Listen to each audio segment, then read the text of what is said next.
Good morning, everyone. I would like to call this meeting to order at exactly 10 a.m. Our first order of business is our land acknowledgement statement. The Township of Hamilton is situated within the traditional territory of the Mississauga, Anishinaabeg, and Chippewa nations, collectively known as the Williams Treaties First Nations. Our work on these lands respectfully acknowledges their resilience and their long-lasting contributions to the area now known as the Township of Hamilton. We are on item 4, motion to confirm the agenda. Could I have a motion, please?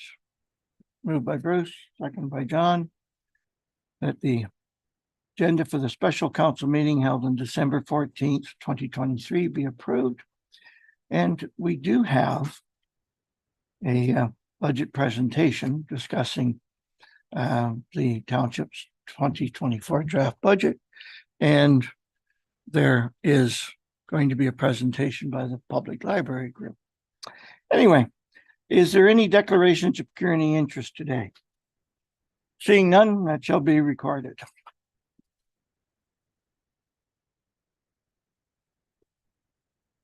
I don't see anyone present from the press. Is there anybody online with us? Moving on, 7.1 on our agenda, Cobourg Public Library.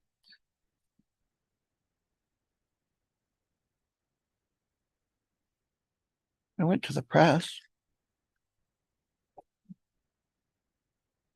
Is there any questions from the public? Seeing none, we can move on. After yesterday, I can assure you that I'm in a frame of mind that anything can happen today, so be aware. Presentation 7.1 on our agenda, Cobourg Public Library. Okay, well, thank you for the heads up, Mr. Mayor. I'll be prepared for whatever questions you throw at me today, I hope. I am not looking at you, no.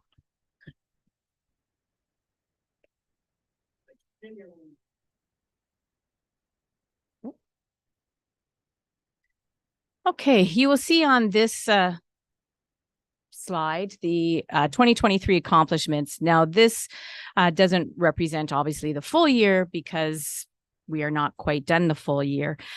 This represents about 10 months worth of stats. And you will see in this short summary of accomplishments over the past 10 months for the township, this is actually just a snapshot of how the library actually stimulates excellence through our collections, our people, our partnerships, services, and our physical and virtual spaces. And I wanted to draw special attention to Bewdley, especially how it has increased 158%. These are the people who come to visit the library. This isn't those who just come into the building itself, but these are the people who physically walk through the doors to get into the Bewdley Library. And we have outlined our goals and priorities for 2024, and I'm sure that you'll all agree that rural libraries have an important role to play in the community. And over the next year, the library will work with the township in expanding our role by providing additional support with exploring the possibility of adding new library locations within the township. And you will also see that we'll continue to support the township goals by offering educational as well as entertaining program to the community that focuses on topics dealing with conservation and the environment.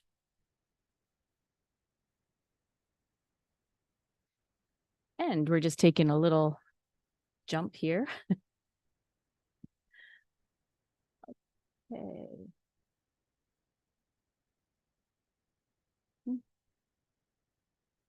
There we go.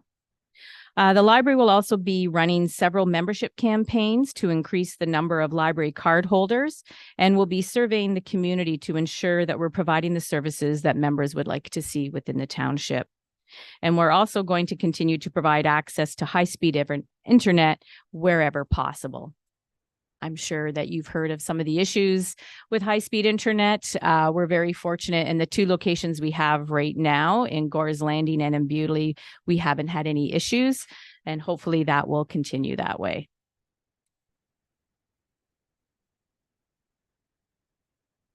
So what is the library asking of the Township of Hamilton? The library requires $340,624 from the Township of Hamilton, in addition to the provincial operating grant of $19,180. So this is an increase of $16,220 over 2023 and represents an increase of 5%. This is what is required to appropriately fund the provision of services at the current level, while also considering the increased expenses the service has encountered. And you will see this reflected in more detail on page 155 of your budget package.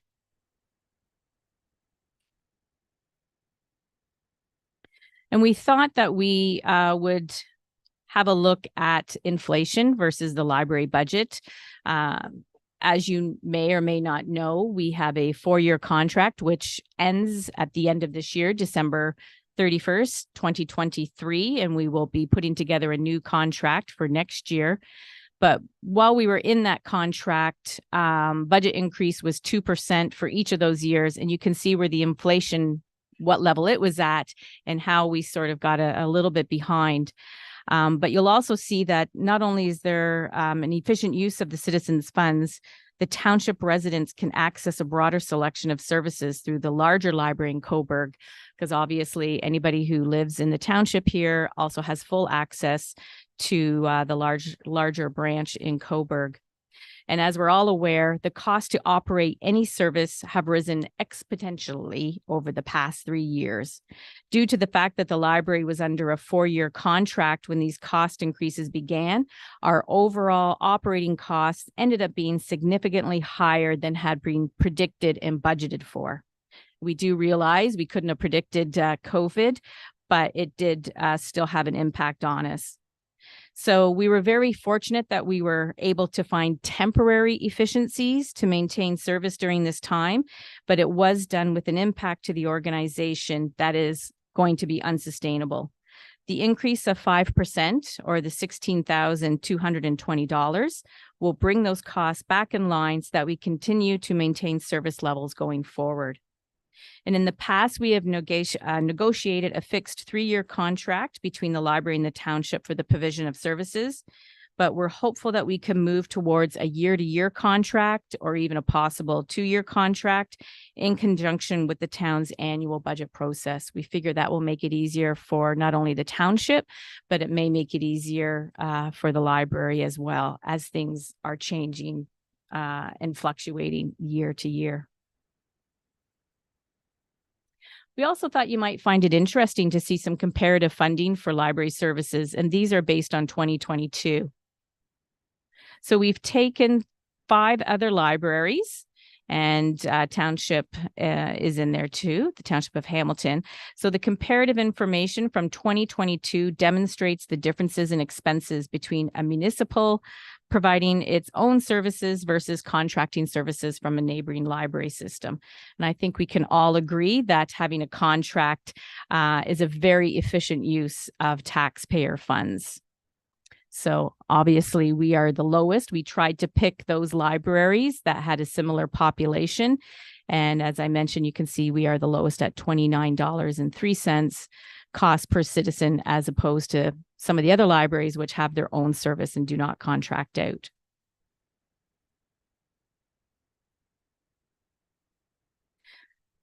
And you'll probably want to know, because Cobourg always asks me, what does the Township of Hamilton provide for the Cobourg system? So I'm going to let you know what Cobourg provides the township as well. So the library for Cobourg, we are looking at an increase of just over 7% from the town of Cobourg in order to maintain service for that municipality. And the majority of the increase for Cobourg is to maintain the facility-related expenses. That is something that does not have the same impact at the township branches. So for the township, we do pay Gores Landing rent, but Bewdley, we have no extra expenses other than what we need to do, such as cleaning the carpets and so on. Whereas with Coburg, it's an aging infrastructure, that main branch. So a lot of the funding that we ask for has to go just into maintaining that, the HVAC systems, everything else that goes with it, the elevators and so on. So again, we're asking for 7% from Coburg.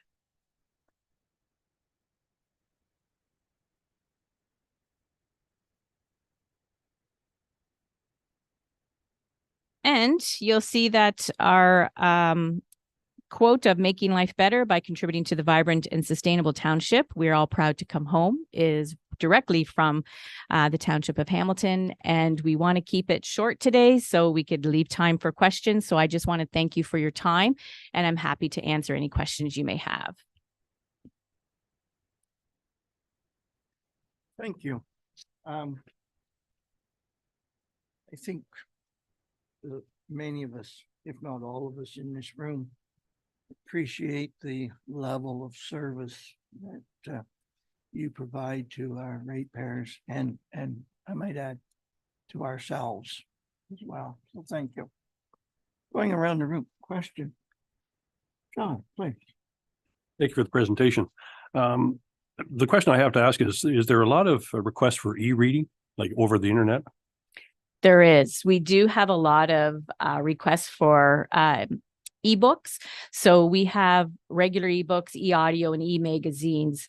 I don't have the exact number of how many residents from the township request those, but it is quite high overall for all of our memberships. But we have like 80,000 ebooks, another I think it's another 5,000 or 6,000 audiobooks and 3,000 e-magazines. So they are quite popular, especially since when you take those out, there is never going to be an overdue fine. Because what happens is when you check out any sort of e-material, you will get a message to say your item is going to be leaving your device 2 days, 1 day, and then it's gone. So a lot of people do like to take advantage of never having an overdue fine. One more question. Just one more. So is it cheaper to do the e-books or is it cheaper to actually have the physical book in your hand? So I can't say it's cheaper one way or the other. If we were to purchase an ebook, let's say I wanted to purchase a Danielle Steele hardcover book, we're probably looking at about $40 is what we would pay for the library.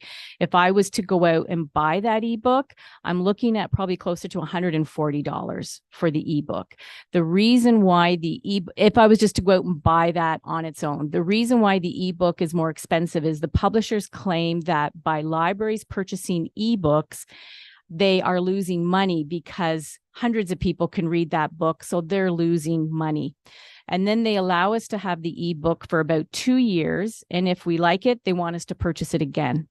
So what we have done, the smaller libraries, small and medium-sized libraries, we've formed a consortium through the Ontario Library Association, and we buy a select number of books that all of the libraries share.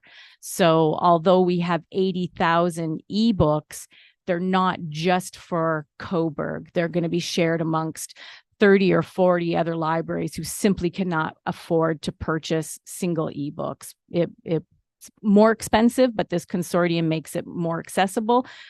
But chances are you may have to be put on a wait list. Thank you, John. Larry, any questions? No, just to say, Tammy, thanks for your presentation. And through you, Mr. Mayor, I can only say as a board member of the library, when I first went on, I was just sort of overwhelmed with how well and organized the library is. And I know Tammy gives the board almost the most comprehensive reporting on activities in the library of any board I've ever been on. So from a management point of view, the library is just exceptional. And I know for a fact that, you know, the library activity within our township is becoming a staple. In other words, in Bewdley, you know, with our arena there, I mean, there's, you know, when they're getting practice, the mothers are in there, and it's a very active library. So is with the Cold Springs. And then the library at Harwood, once a month. I'm always shocked to see how much activities just that one little day brings, So, and hopefully we have discussed with increasing the library's activities at Cold Springs and hopefully Baltimore. And, but that's based on the fact that more and more people are looking towards the library for cultural activities, artistic activities, because the library extends way beyond just books and videos and such like that. But activities that they provide is just outstanding, and hopefully we'll be able to integrate those kind of activities with our Parks and Rec department, so that we can enhance programming at our different parks facilities.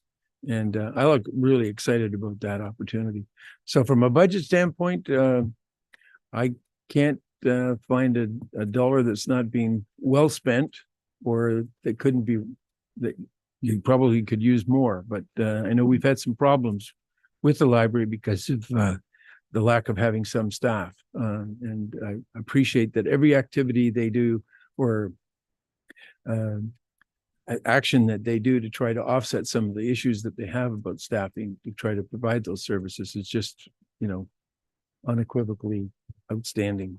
So anyway, thank you, Tammy, and thank you to the staff. I know that they do a tremendous job of keeping the board and the public at the top service of any opportunity. Okay, thank you. Thank you. We are looking forward to possibly offering more at other locations, but we also have a great plan to offer more at the locations we currently have as well. So we're pretty excited for next year. Thank you, Larry. Bruce, questions, comments? Mark, questions, I comments? have a couple of things. First of all, I'd like to thank you again for coming today and the work you do. You mentioned percentages, and I always hate percentages. So can you give me So an do we. idea of how many people that represents that increase? What have we gone from and to in Bewdley, for instance? You mentioned 158%. Is that Yeah, 50 that's, to 80, or is that 500 to 800? what's that represent? I know it's high, but I'm going to have to check with Jocelyn. I can't remember what that number is. Do you? Okay. And in the meantime, while she's looking that up, I'll maybe ask you, the number you had there for us as far as expenditures to the municipality for the library, Mhm. is that just the Cobourg contract, basically? Like, that's not including our building costs and so forth, like at Bewdley, that kind of thing, like when you say That's cost so per person? right. So when we're looking at the building cost, you mean like the heat and hydro for the Yes, building like and so all those on? other municipalities would have that incorporated in those costs? That's right. So for That's the not in your cost. No, the township, the costs that are in there would be the rent that we pay at Gore's Landing, but in Bewdley at the arena there's no other costs that are put on to us. The only thing that we have to look after is, like I said, the cleaning of the facility just in the library itself. So the carpets and the windows and so on. So you are that's it. paying that cost? We do pay that cost, yes. Okay. So it's a little bit disturbed, but not a lot. No. And the other question is, do you still go to Harwood? Like, do you still go into the Harwood branch on a regular basis? Yes, we are there the first Saturday of the month with pancake breakfast. I think Kate sees quite a few of the counselors here, and we've expanded that slightly. So we used to just bring the books and the different materials there, but now we also bring takeaway kits for the kids to do crafts, so they can either do it there in the hall when they're having breakfast, or it's something to take away. So, and I can tell you that it doesn't matter how many Kate brings with her, every single one is gone. So she never brings any back. So it's Very good. quite popular there. And are you seeing an increase at Harwood also? Yes, we never, I don't know, I think about just pre-pandemic, we never took numbers. We just provided service. We never thought to count. And now since the pandemic, we are counting the number of people that we actually interact with. So those who just walk in and just bypass us and say hi, then, we don't count them. But anybody that Kate actually interacts with, where they take something, whether it's a kit or a material, then yes, those stats are much higher than we thought. And it depends on the month. So for instance, I think the Thanksgiving weekend, it was a long weekend, but that number was absolutely ridiculous for us. I think Kate had just over 100 people, but generally she's interacting with between 60 and 70 people on the Saturday that are taking out materials. So that's still quite a Great. few. Very good. Yeah. Great.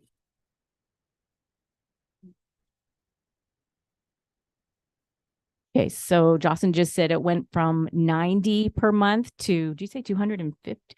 250 per month visits. So it's really higher than the 100, than the 150. Okay. So that's 1 month or, This is 1 month. So yeah, so on average, we'd have prior, we'd be looking at about 90 a month, but yeah, just given November, very good. that's good. Sorry, I wasn't, I'm surprised. That's really good. Yes, aye, very good. Thank you. Thank you, Jocelyn. Thank you very much. Larry. Thank you, through you, Mr. Mayor. Yeah, Mark, I should say that I do send out the meeting notes from every board meeting. And the library provides each board member with a comprehensive, detailed data list for the month previous of activities. And I wish we did that. Mhm. But I think I do send those out, or do I do that? Do I send them in, but do they get distributed? Oh, so there is statistics available from every month at the library in all cases. Okay, thank you.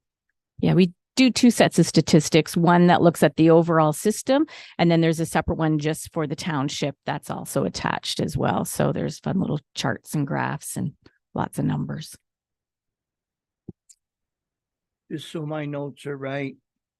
I heard 5% and an additional Yes. 16,000 for apps. That's, yeah, so the 5% is the 16,000 is what we're asking for, 16,220, I believe. Thank you. Thank you for your presentation. Thank you. If you have any other questions you think of, I'd be happy to answer them. Just send me an email and I'll get Jocelyn to find the answer. So thanks. We have a prepared motion that the presentation from the Cobourg Public Library on the library's 2024 budget be received for information. Can I have a mover, please? Moved by Mark, second by Larry. Any questions or comments?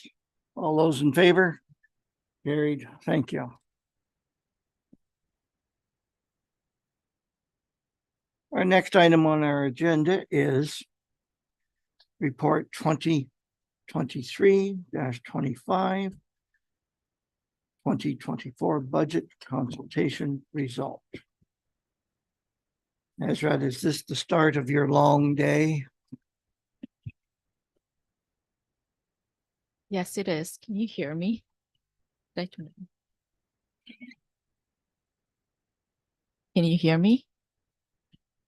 Can you hear me? That works.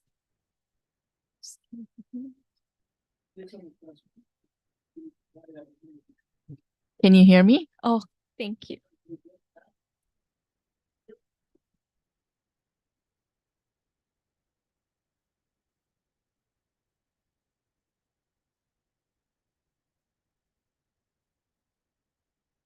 Yeah, I have a lot of things.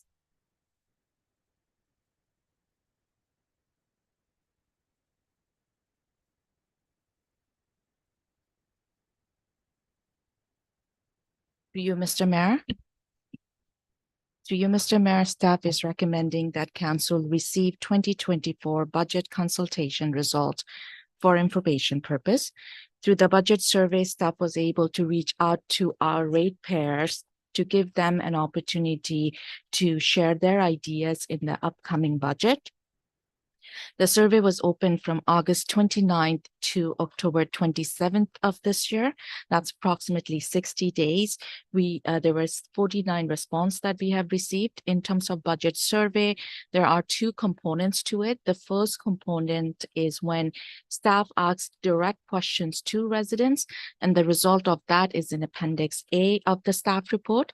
And the second component is staff asking residents to ask us question or comment on the budget, and our response to their question is attached to Appendix B of the staff report. We have received approximately 31 questions or comments from our residents. If council have any question on that, I'd be happy to answer. Council members, questions? John, Larry?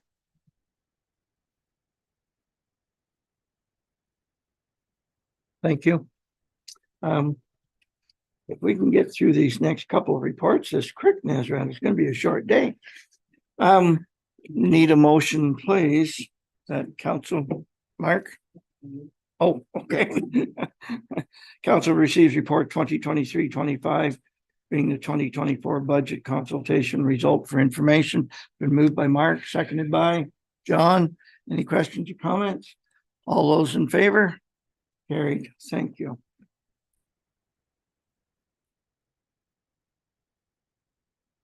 Just before we bounce to 8.2 on our agenda, Nazrat, I personally want to say that at the end of our budget process conversations, I will be asking the question, is there any changes or modifications that we want to consider?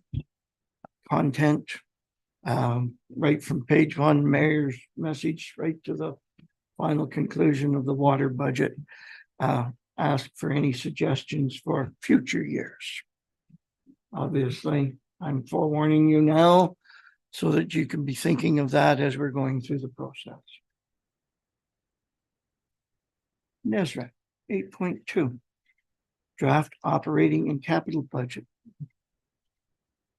Please, when you're ready. Through you, Mr. Mayor, staff is recommending that council receive 2024 draft operating and capital budget for the township for information purpose. For 2024 draft operating budget, staff is proposing 5.6% tax levy increase, factoring in the assessment of 1.1%. The net levy increase for 2024 budget is 4.5%.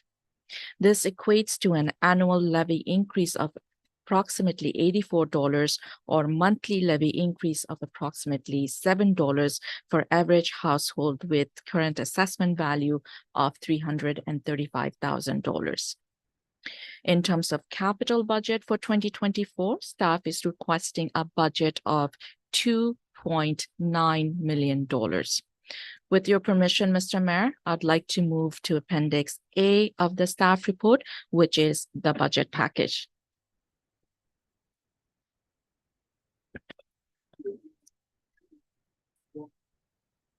I do want to mention that this is my 5th year doing budget for the township. In the last 4 years that I've done the budget, I have targeted to release the budget package 2 weeks prior to the budget meeting. And I'm happy to say for 2024 budget, we were able to release the budget package 2.5 weeks prior to the budget meeting so that people have enough time to review the budget package. If I can take everyone to page 52. For the budget presentation today, I'm actually going to do the operating budget first, and then we'll talk about the capital budget. To start with the operating budget, 2024 draft operating budget, it's actually a plan for today and tomorrow. As I've said earlier, we are requesting an increase of 5.6% for 2024, and that 5.6% can actually be broken or divided into 2 components, 4.2 for provision for today and 1.4 for provision for tomorrow. So let's start talking about the provision for today. Provision for today means how much money does the township need to increase the budget by in order to pay for 2024 expenditure. tax. As you all know, as per the Municipal Act, all municipalities are required to have a balanced budget, meaning revenue must equal to expenditures. Municipalities cannot have a deficit budget. Some of the factors that's impacting this 4.2% increase are as follows. CPI is at 3.8%. We have incorporated the impact of CLA negotiation, CPP pensionable limit increase, minimum wage increase in our budget. Staff is requesting 2 new part-time positions for 2024 to start from July of 24. These are operation support assistants and mechanic assistants. The business enhancement sheets for these 2 positions are included in the budget package. And when we go through the departmental budget, we are going to speak to this in more detail. Annualization for the programmer position that was approved in 2023 is also reflected in the budget. Provision for service enhancement is reflected in the budget. Again, when I go through the departmental budget presentation, I'll go through each of those in detail. This year, we are seeing a significant increase or significant pressure because from external parties that is not in our control. We are seeing increase for insurance, fuel, OPP, physician recruitment, animal services, library, just to name a few. We're also going to be requesting council to allow us to create a new reserve account. It's called Environment Initiative Reserve, which will allow us to use the fund for future environment initiative projects. So these are some of the factors that's actually impacting that 4.2% that you have in front of you as the provision for today. So now let's talk about provision for tomorrow. We're requesting an increase of 1.4% for that. Provision for tomorrow is how much extra fund does the township need to transfer to its reserves in order to ensure that we are able to pay for future capital replacement. As you all are aware of, asset management plan was presented to council in October 2023. Prior to that, 3 other reports related to asset management plan was also presented to council. And all of these reports identified that there is a significant gap between what we are transferring to our reserves versus what we should be transferring to our reserve. To be exact, there's an annual gap of $2.7 million. In other words, each year, township is transferring $2.7 million less than what we should be transferring to our reserves for future capital replacement. The recommendation from asset management plan was to increase property tax rate by 1.4% each year in order to mitigate that gap. I do want to be very clear to council and of course to our ratepayers. If council approves this 1.4% increase this year and in the future years too, it will take us 20 years to mitigate the gap. Any question on this page before I get into more detail on budget? Every single item that I've talked about so far, I'm going to give detailed information on that throughout my presentation. Any questions so far? Nazrat? If not, I'll move to page 54, please. As I've said, staff is requesting an increase of 5.6% for the operating budget for 24. If you can follow me on table 3, I normally categorize budget variances in various categories. This year, we are going to be using base, new, annualization, service enhancement, external pressure, and capital contribution. The definition for these categories are included on page 38 of this package. So let's start with base. Base is increasing by 0.9%. Personnel is increasing by 3.7%, and that is related to COLA, step rate increase, benefit rate increase, minimum wage increase, as well as CPP pensionable limit increase. Other expenditure is increasing by approximately $57,000. That's an increase of 1%.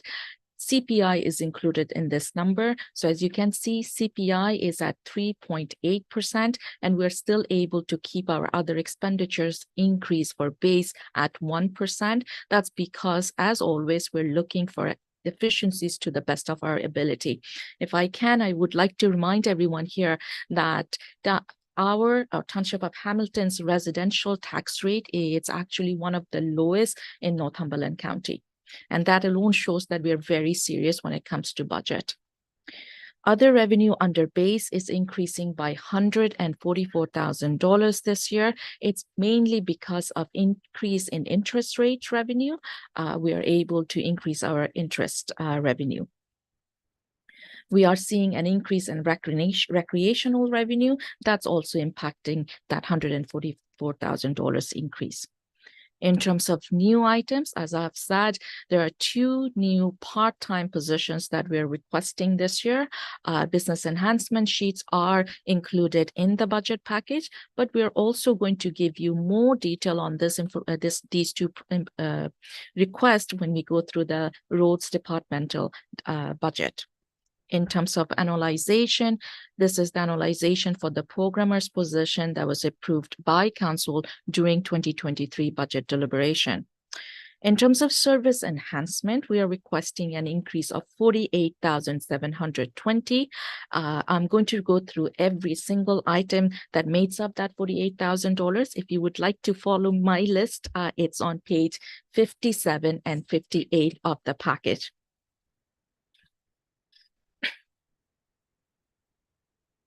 So as I've said, for service enhanced 57, please.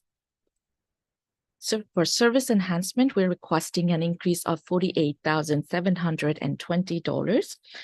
From general government, we are requesting $46,400.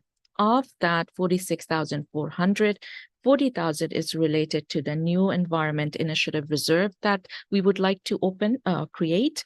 This reserve will champion environment initiative. The first item that the project that this reserve will be funding is the flood plan mapping project that was presented to Committee of the Whole by GRCA in November. We do need to sit down with GRCA to scope out this project to ensure that it meets the requirement of the township. And when we have a better understanding about the dollar value, we will bring it to council for approval. But we do know that it's going to be a significant project. So we're allocating funds for that project in this budget reserve. Once this reserve is used to pay for the entire project that I've just mentioned, we will reduce the contribution from $20,000 to $10,000 to pay for future environment initiative projects. Again, before we reduce that amount, we will come to council for approval. We are requesting $6,400 for GIS enhanced delivery. When we go through the general gov budget, we are going to give you more detail on that. From bylaw department, they're requesting $5,600 to improve the enforcement of various bylaws. When we go through the bylaw departmental budget presentation, we'll give you more detail on that. If I can move to page 58. Fire department is requesting $5,000 for training for specialized rescue. Public Works Department is requesting $27,000 for additional curb and gutter repair and installation, additional crack sealing, additional line painting, and also a tub grinder to mulch wood at Nagelwood Pit. I do want to mention that the last line is fully funded from reserve, so there is no impact to the rate because of that. Parks and facilities, they are going to be offering a number of new programs for the township's residents and ratepayers. There will be an increase in expenditure because of these programs. However, there will be a significant increase in revenue. As a result, the net benefit is approximately $35,000. If I can take everyone back to my first table, which is on page 54. So now I've talked about the service enhancement. I'd like to talk about the external pressures that we are facing right now, approximately 1.9% increase. And if you would like to follow the list that I'm going to go through, it is on page 59. In terms of the external pressure of $176,000, insurance is increasing by $130,000, and that's as per actual and projected rate increase. Library services, as it was presented just a few minutes back, is requesting an increase of $16,000. In the past 3 years, they received an increase of 2%, whereas inflation was significantly higher. Fuel is increasing by $14,000 because of fuel price increase. OPP realignment service is increasing by approximately $7,700. In the past, there was a decrease of $16,000 for OPP realignment services. Physician recruitment is requesting an increase of $5,400. I do want to mention that physician recruitment, they rarely ask for an increase. The last time they asked for an increase was only $48. So this shows the need for them for a request for an increase. GRCA is requesting an increase of $1,400, and that was pre-approved by council in November of this year. Animal services that has been outsourced to Northumberland Humane Society is requesting an increase of $1,800. That's as per the contracted rate. If I can take everyone back to page 54. Before I move to the capital contribution column, is there any question up to this point? Again, every single item that I've discussed so far, we will go through that when we present the departmental budget presentation. And Nazrat, it's obvious, but I just need to confirm the 16,220 that's in the budget is calculated into the overall budget. And it does reflect the ask of just a few minutes ago, as you just said. So it's all in at this point in time. Through you, Mr. Mayor, that's correct. Thank you. If there is no, John, Through Mayor Jib, that 1.4 capital contribution for tomorrow, I guess what your plan is, that's going to stay in a separate budget line.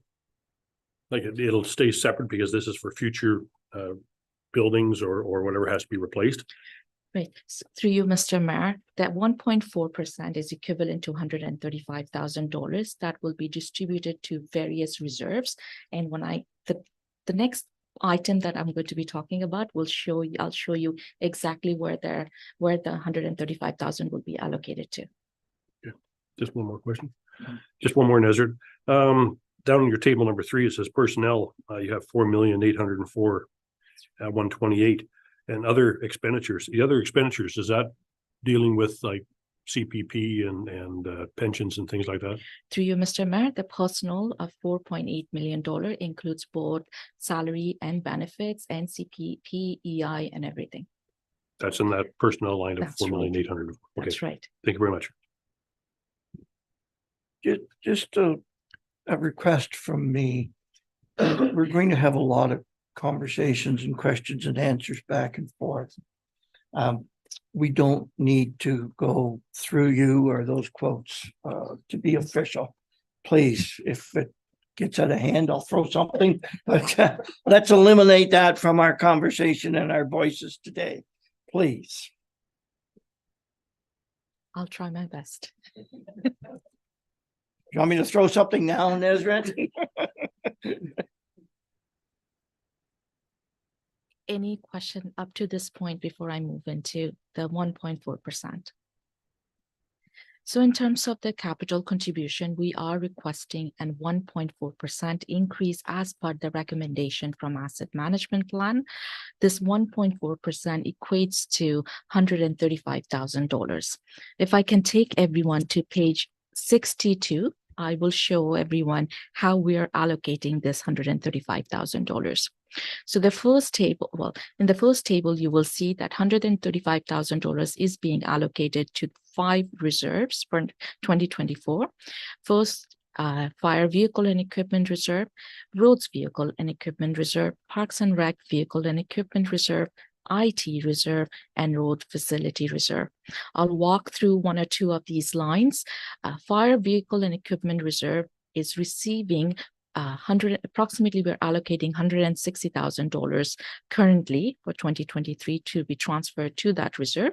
Currently, that reserve is not getting the entire fund because that reserve borrowed money from general reserve to purchase one of its assets, the pumper, approximately $447,000. So we're transferring a portion to pay back that fund from general reserve, and the remaining is being transferred to fire vehicle and equipment reserve. But the allocation for fire vehicle and equipment reserve for 2023 is $160,000. We're requesting to increase that by $100,000, and that takes the proposed allocation for 2024 to $260,000. The optimal annual contribution for this particular reserve is approximately $560,000. So you can see that, yes, we are increasing it by $100,000 for 2024, or we're proposing to increase it by $100,000 for 2024, but we're still significantly below.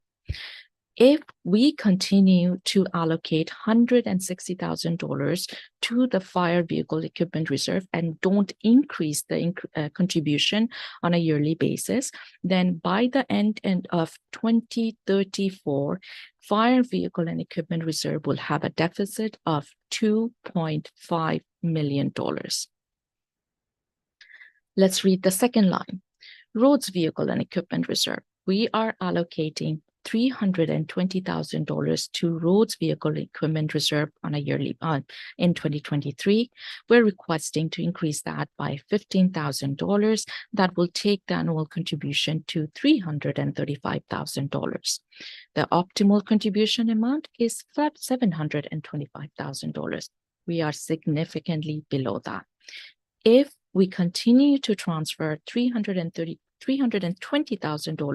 to this particular reserve and not increase it in the future, then by the end of 2034, this particular reserve will have a deficit of $991,000. These two examples gives you enough information in terms of to show you how critical it is for us to take action, or council to take action now, because we're already behind. And if we don't take action now, we are going to get behind more.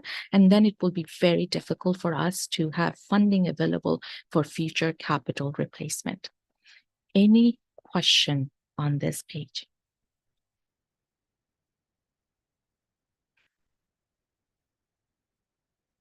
I think we're getting the odd head shake. I will not say through you, Mayor Jim, how would that? As we've had this conversation before, Nezra, and I just want to make it quite clear to myself again, is this enough money? Is this enough of a percentage to actually increase the amounts that the trucks or vehicles will be going up in price every year? Through you, Mr. Mayor, 1.4% is not sufficient, but it is a start. Okay, thank you. We do have an opportunity, of course, to reflect in future years. I mean, this isn't necessarily a multi-year budget. So how much impact do we want to have on this year? I mean, getting a start of 1.4% probably should have been started 50 years ago, but at least we're getting to it now. Mark, question? I know we discussed this a little bit when we were doing our fire department's budget and so forth, and Larry and I both had the same response as you did, John. Is this enough? And I think at that time you were going to come back and give us some other figures other than just the 1.4. Is that going to come sometime today, Ezra? Through you, Mr. I do have that information right now, if you would like me to say it. Or do you want to keep it till later on till we? I can share it right now, if that's Okay. what. Because we looked at, we wanted to get rid of the fires deficit for this year is what we were hoping to do. So I think we were trying to get it around that I think if it came in around 2%, we'd be pretty close to doing that. That's right. So if instead of 1.4%, if we increase the budget by 2%, that will be an increase of approximately $55,000. It will take the budget from 5.6% to 6.2%, and that will equate to an increase of annual payment of $11 per year for average household. That's a 2% scenario. If you want to look at 3% scenario, that will take the budget increase from 5.6% to 7.2%.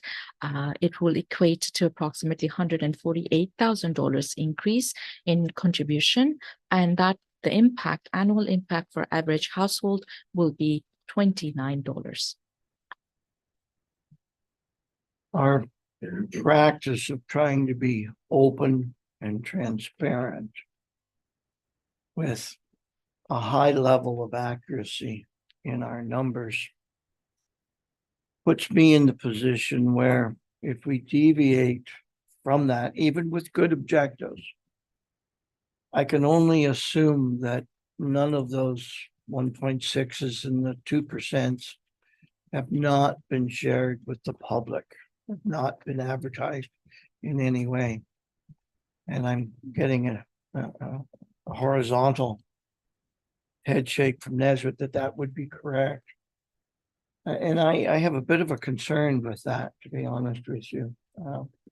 Again, I emphasize good goal, good objective, but maybe under the circumstances when we're this far through the process, maybe that's an objective that needs to be moved to next year's budget. To look at that rather than now.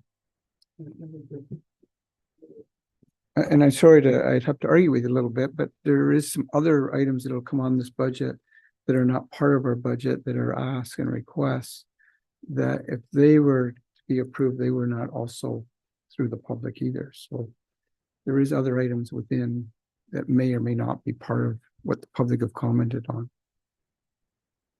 I accept and agree with your debate, and I may very well be in a position to say the same statement later on.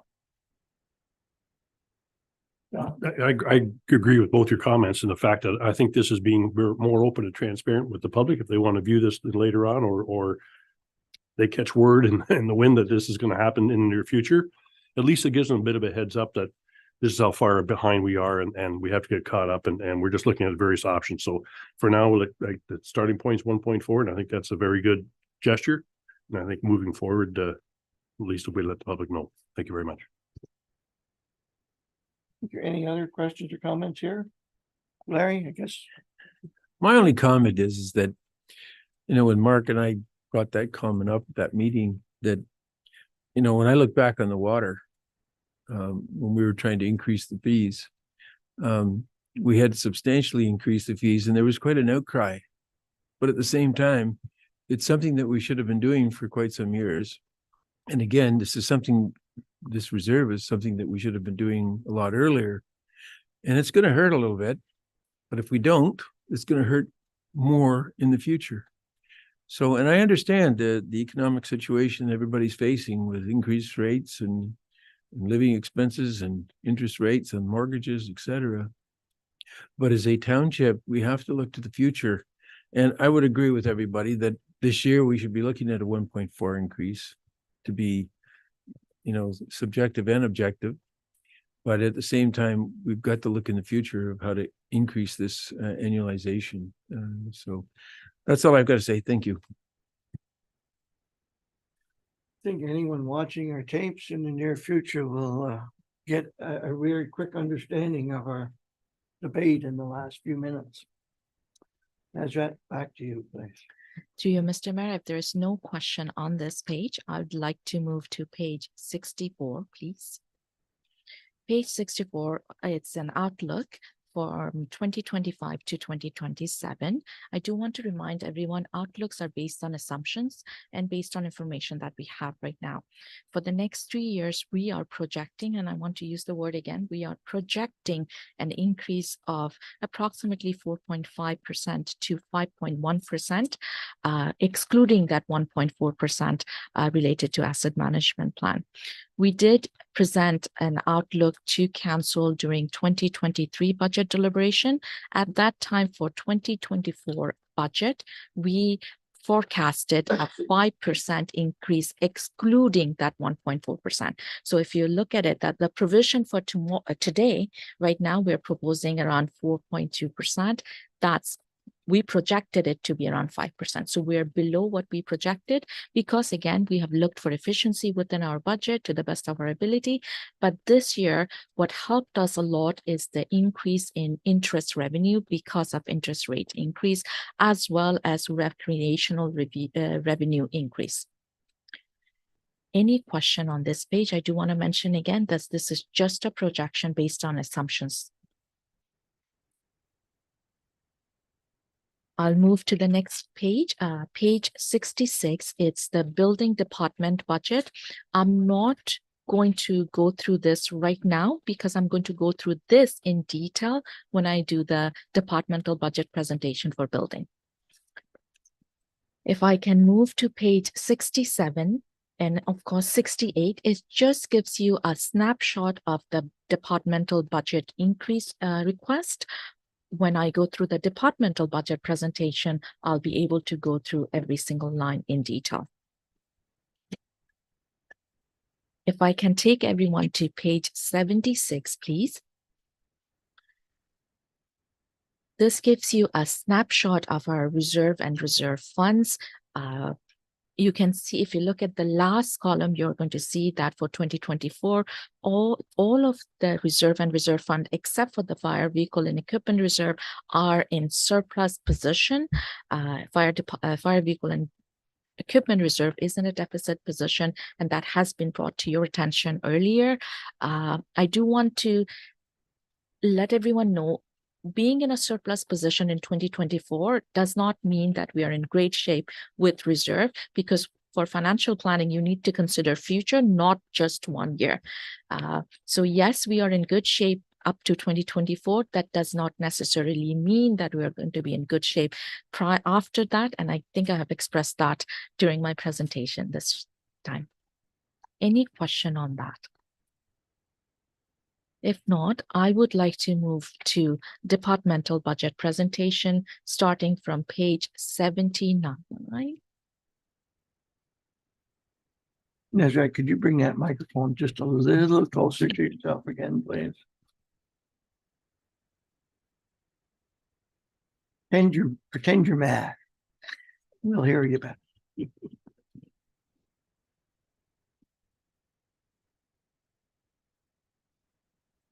Can everyone hear me now? Can everyone hear me now? Pardon? You're great, Nazareth. Thank Please. you. So we would like to move to departmental budget presentation now, starting with the general government. And I'm going to request our CAO, Arthur Anderson, to introduce the department, talk about its accomplishment and priorities for 2024.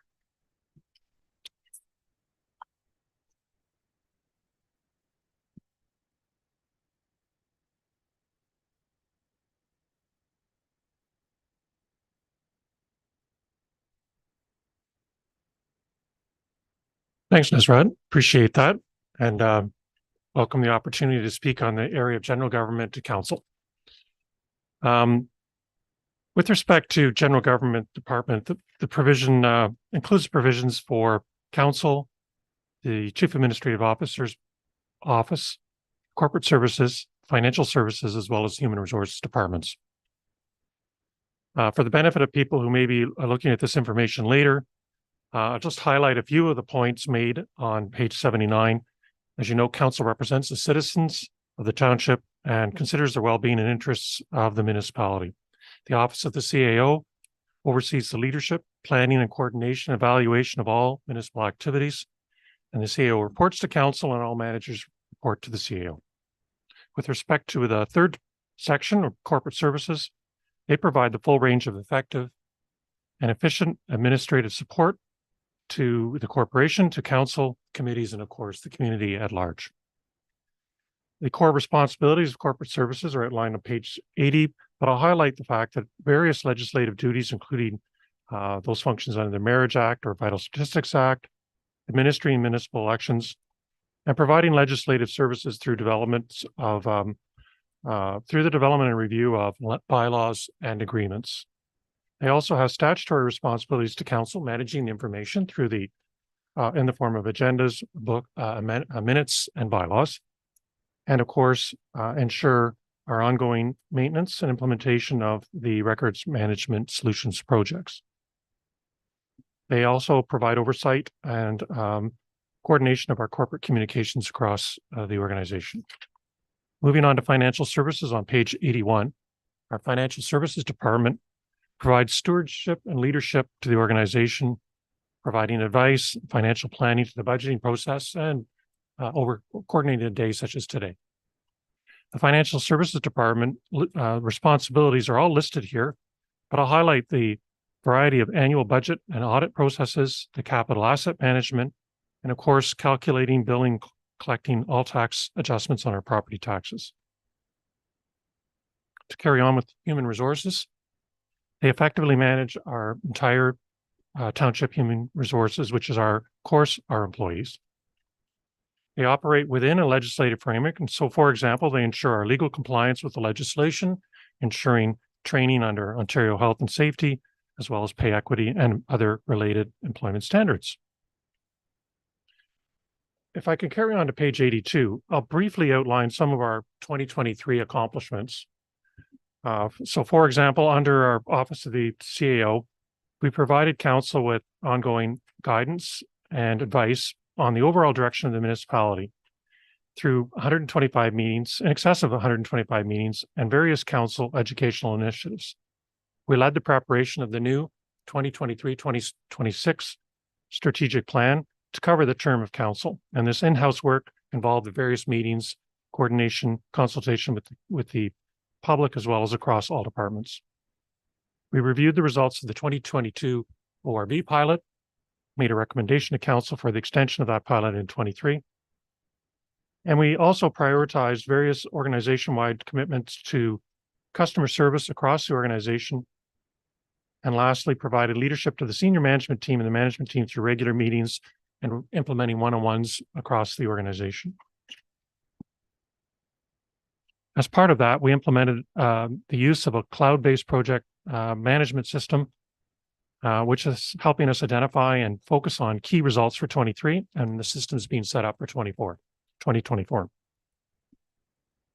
I can highlight some of the accomplishments of the corporate services department outlined on page 84. Council, the corporate services provided council and committee orientation and completed the recruitment of approximately 27 volunteers.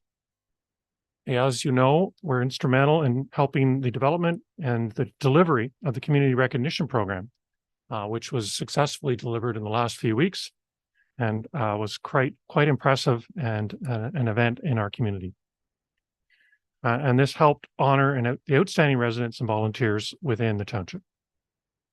They've also completed the assumption of the Bethel Grove United Church Cemetery, establishing the various rules and regulations required under the legislation. Further, we're able to implement and update our procedure and policy frameworks, establishing a new annual review of these policies. Moving to page 85, some of the accomplishments of our financial services department is that the department received the Government Finance Officers Association's Distinguished Budget Presentation Award for the 2023 budget package. I think you remember the presentation and the very high honor that we received during the year. They also, during 2023, completed the township's asset management plan. They worked with staff and council to obtain a timely approved budget that met the needs of the organization for 2023 and helped us manage those costs and expenditures throughout the course of the year. And lastly, the 2022 year-end audit was completed. On page 86, we outline human resources who assisted during 2023 to recruit various positions, which are listed here. But as you know, the new position of the senior planner, implementing and recruitment for the deputy fire chief, and several recreation positions were completed this year. They also made initial improvements to our onboarding processes and implemented an all-days staff training with important mandatory training being covered.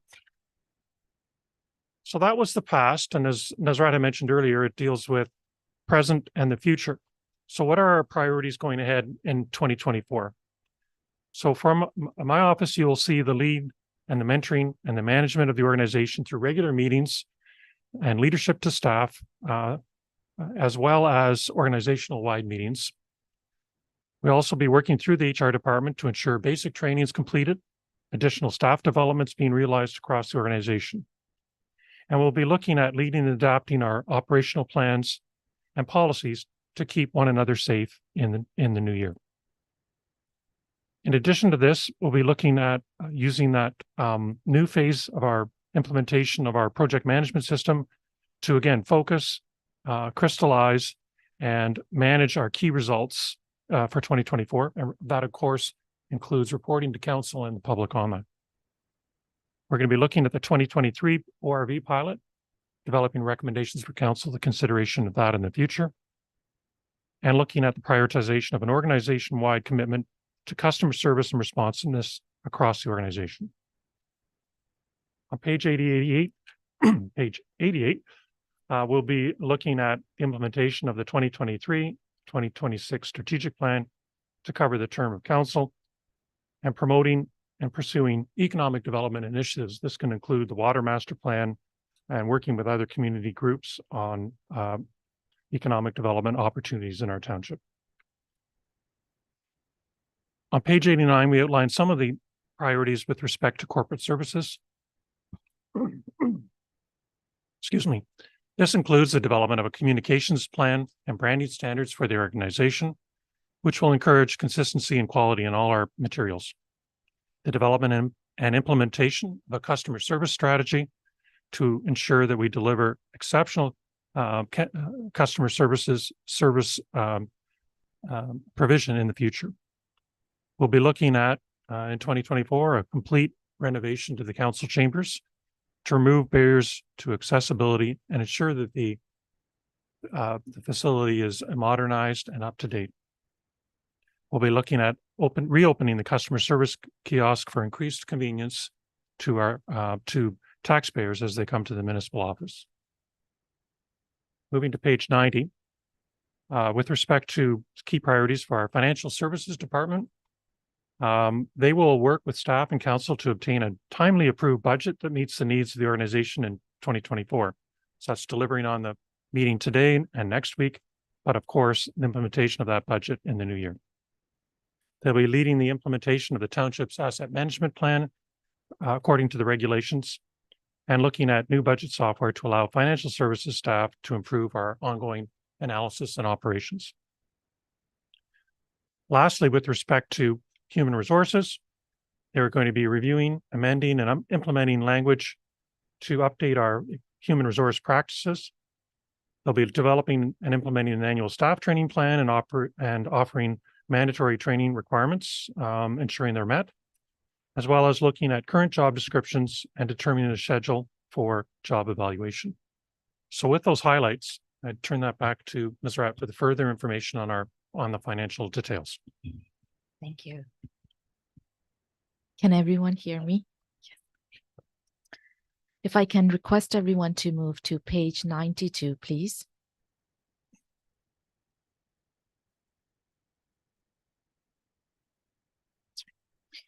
For the general government department, we are requesting an increase of 5%.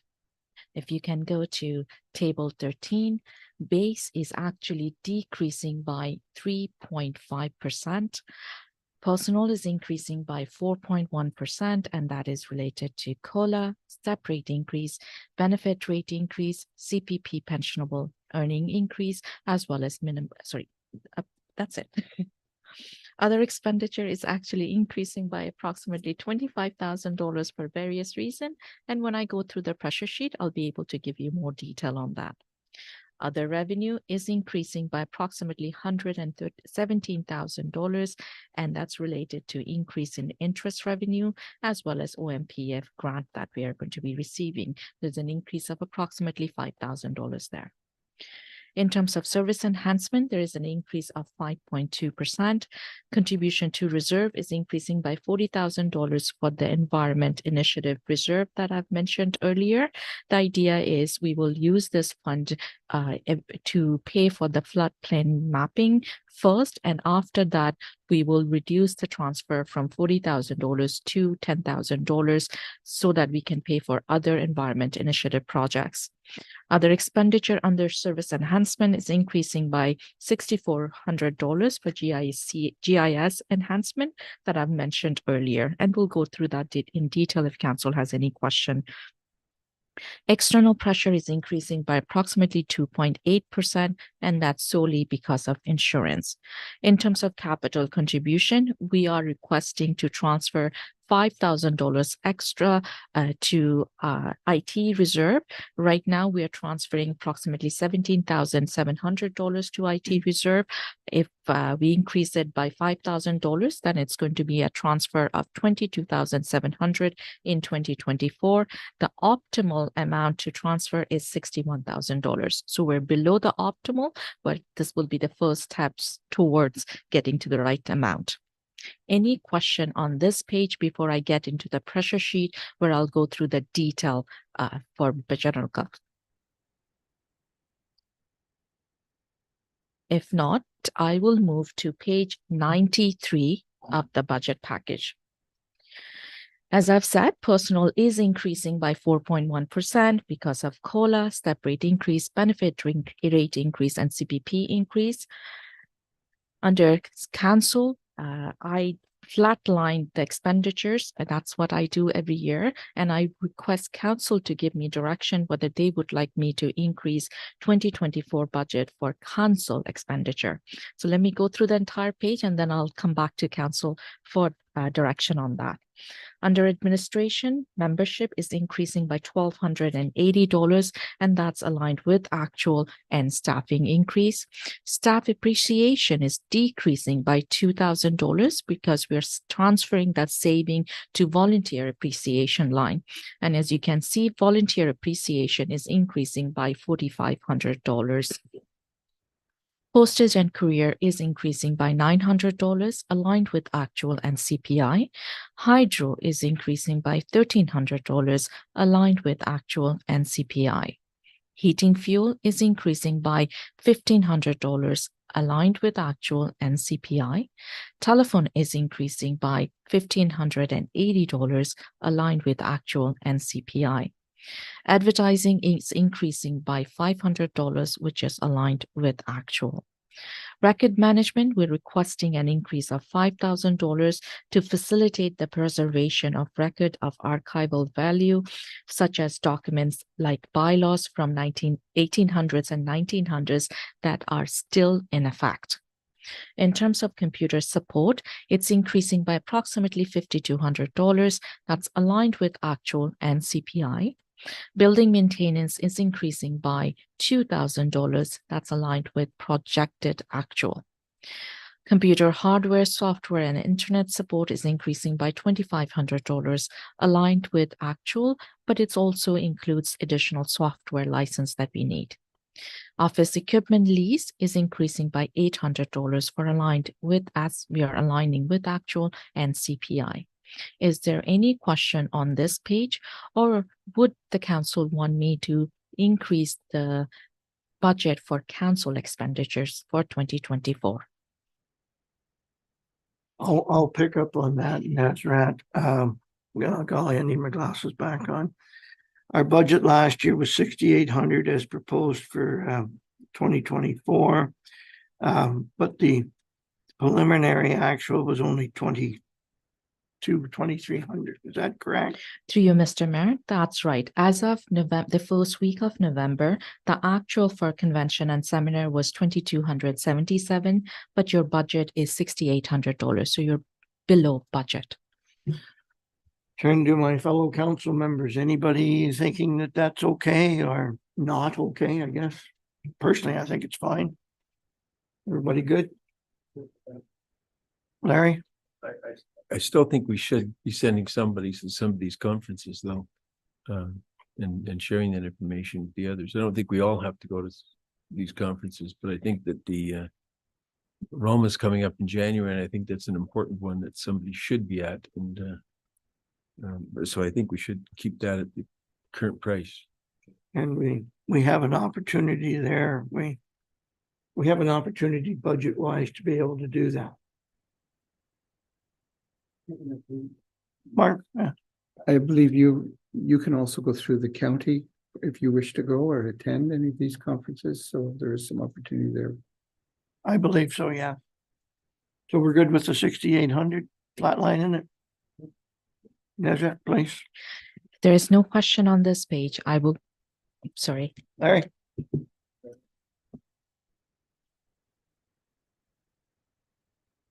Under council public relations, what do we do for council? Through you, Mr. Mayor, that's for memorial donations. Oh, okay. So if there is a staff, there's. Oh, got it. Thanks. That's good. Thanks. Bruce? Yeah, just quickly, the records management of $5,000, is that to hire somebody outside, or is that just staff time allotment, or how does that? So it'd be looking at a combination of, is this staff doing it, but also we are able to use part-time resources as needed. So it's a combination of the two. And that includes staff, but also some of the physical requirements as far as whether it's scanning or otherwise, or preservation of existing documents, a combination. Thank you.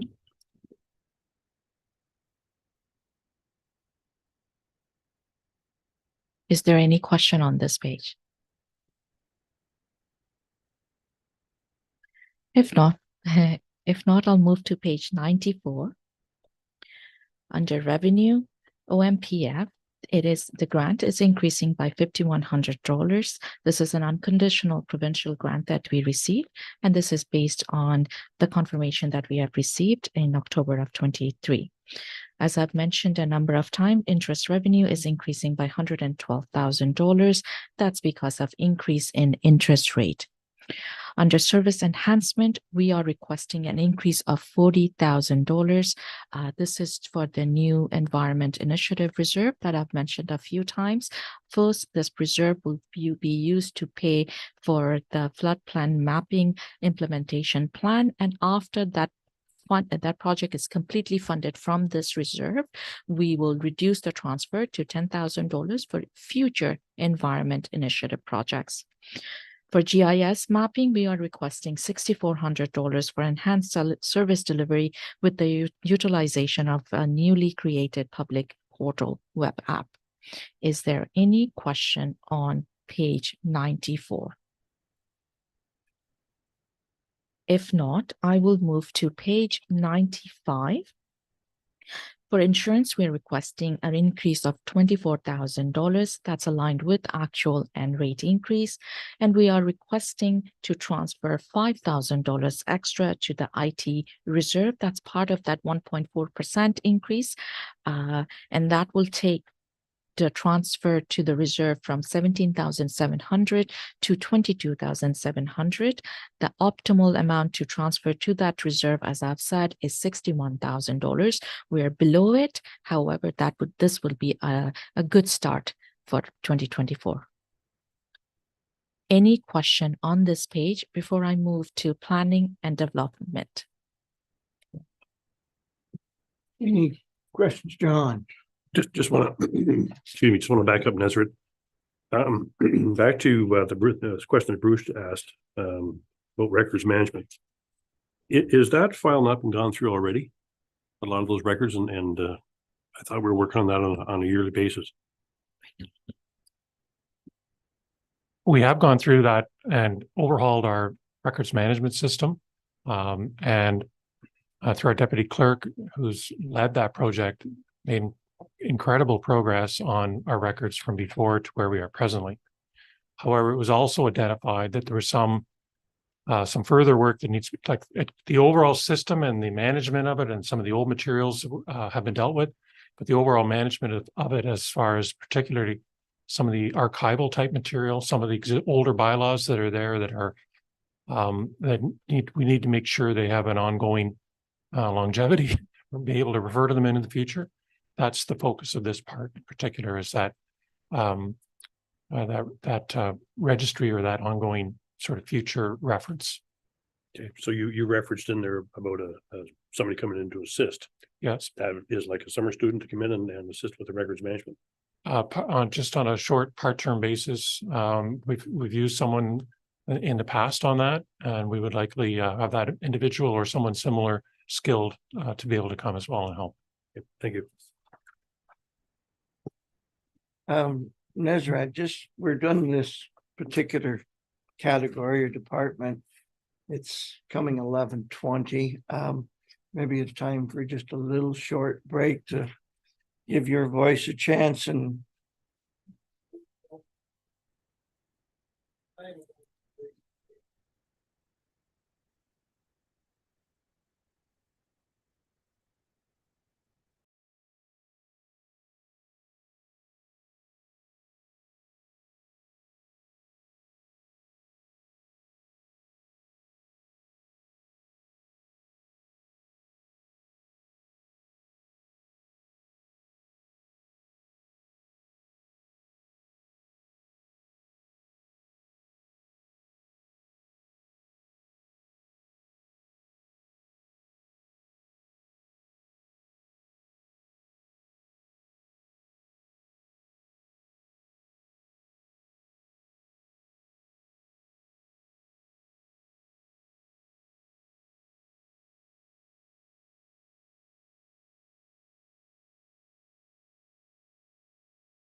We're back from break.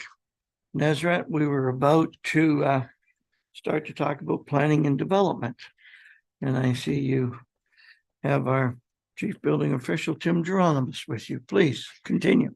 Through you, Mr. Mayor, I am going to be requesting our Chief Building Officer, Tim Geronimus, to introduce and Development Department and talk about its priorities and accomplishments. Good morning, everyone. So the Planning Department administers the township's land use planning program, including the official plan, secondary plans, zoning bylaws, site plan, subdivisions, and other related programs and processes. This also includes the Secretary Treasurer to the Committee of Adjustment, who reviews applications to provide relief from the zoning bylaw in accordance with the Planning Act. Some of the 2023 accomplishments. 2023 was a big year. We did enhance the service that we provide by hiring a new senior planner that was identified under the organizational structure review. We also have a new planning coordinator as well. In 2023, we completed the zoning bylaw amendment and updated the associated parcel fabric and mapping schedules. Although this public meeting for the zoning bylaw amendment will take place in we're anticipating Q1, just after the alternative notice provisions have been included in the township's official plan. One of the major items that we did as well in consultation with the County of Northumberland was completed our public GIS portal, which I'm excited to showcase for you at our next council meeting. For our 2024 priorities, one big goal is that we're going to prepare the official plan amendment, which will be in consultation with the County of Northumberland. And as stated before, it will incorporate the alternative notice provisions under the Planning Act which comes into our official plan. We'll be improving municipal processes relating to the Committee of Adjustment meetings, and staff will be improving checklists and guides for applicants, along with incorporating mandatory consultations as well as site visits. There have been a number of bills that have been passed, and I'm sure that will continue. And all of these impact our municipal processes. So the planning department continues to gain clarity on how this will impact and not only staff as well as residents of the municipality. Another key item that we've already started looking at are reviewing alternatives for planning applications with respect to the submissions. And this could include web-based portals. So currently we're looking at our cloud permit module for the Planning Act applications. Departmental efficiencies with a goal of providing more information to the public electronically. We are giving residents an option of staying remote and having a positive impact on the environment. Right now, this is, as I stated, cloud permit exploration as well as fillable forms. With the development services team approach, staff are coordinating site inspections to minimize unnecessary travel while still ensuring the required data is collected. Thanks, Nasrat. Thank you. I would like to request everyone to move to page 98, please. Planning Department is requesting a budget increase of 4.7%. If I can take everyone to table 18, their base is increasing by 4.7%. Their personnel is increasing by 4.1%, and that is COLA, step rate increase, benefit rate increase. Their expenditure is decreasing by approximately $1,500 for various reasons. And when I go through the pressure sheet, I'll be able to give you more detail on that. Their other revenue is decreasing by $3,000 for various reasons. And when I go through the pressure sheet, I'll be able to give you more detail. Any question on this page before I move to the pressure sheet? If not, I'll move to page 99, please. As I mentioned earlier, personnel is increasing by 4.1%. That's COLA, step rate increase, benefit rate increase, and CPP pensionable limit increase. Their convention and seminar is increasing by $700. That's due to increase in staff attendance. Their membership is increasing by $1,850. That's due to increase in membership requirement due to staff increase. Consultant general is decreasing by $4,000 because the work will be done in-house in 2024. In terms of the revenue, the rezoning revenue is decreasing by $1,000, aligned with average actual. Their minor variance is decreasing by $2,000, which is aligned with actual. And that takes their budget increase to 4.7%. Is there any question on this page? If not, I'd like to move to building department's budget, and I will request Tim to introduce building departments, its priorities and accomplishments. Thank you. So the building department's mission is to provide the highest quality public service, ensuring compliance with the building regulations and bylaws while working cooperatively with the public and building industry to create healthy, safe, sustainable, and accessibly built environment. Enforcement of the provincial and municipal building bylaws and regulations is primarily through the Ontario Building Code Act. And as stated, we review plans and issue permits, conduct mandatory inspections, ensuring compliance with the Ontario Building Code, set appropriate fees to recover costs associated to direct and indirect expenditures, investigate and enforce compliance, and if necessary, issue orders. The department continuously tries to improve service quality, efficiency, and innovation for high levels of permit activity with increasing complexity and regulatory changes. In 2023, the main accomplishments, we've really continued to enhance the departmental service through Cloud Permit. And the main focus in 2023 was external agency reporting. Right now, the e-permitting platform provides residents an opportunity to apply for building permits and request inspections electronically. But the platform has recently been reconfigured to aid in the reporting process, and that includes the MPAC, Tarion, and StatsCan reporting. In 2023, we also aided Almlik Haldeman during their time without CBO or any other staff in the building department. And we completed within Hamilton Township and that time in Almlik Haldeman, completed all inspections and plan review well within the regulated timeframes, and that's for all proposed development. Our 2024 priorities, we will continue with the 2023 priorities of improving our level of service. With new members in the development services team, staff want us to support each other to better serve the residents in the application process as a whole. The focus will be working together to have a seamless transition between the building and planning applications. As far as departmental efficiencies, the department continues to strive for operating and environmental efficiencies, and staff will continue with our goal towards a paperless process, still using Cloud Permit as our base, as well as the continued digitization of departmental records. Thank you. Thank you, Tim. If I can request everyone to move to page 102, please. Building department is a self-sufficient department. If I can take everyone to table 21, their personnel is increasing by 4%, and that is COLA, step rate increase, benefit rate increase. Their other expenditure is increasing by $900 for office supply and GIS increase, and we'll go through that when we go through the departmental pressure sheet. And their other revenue is increasing by approximately $9,200 for building permit. Any question on this page before I move into the pressure sheet?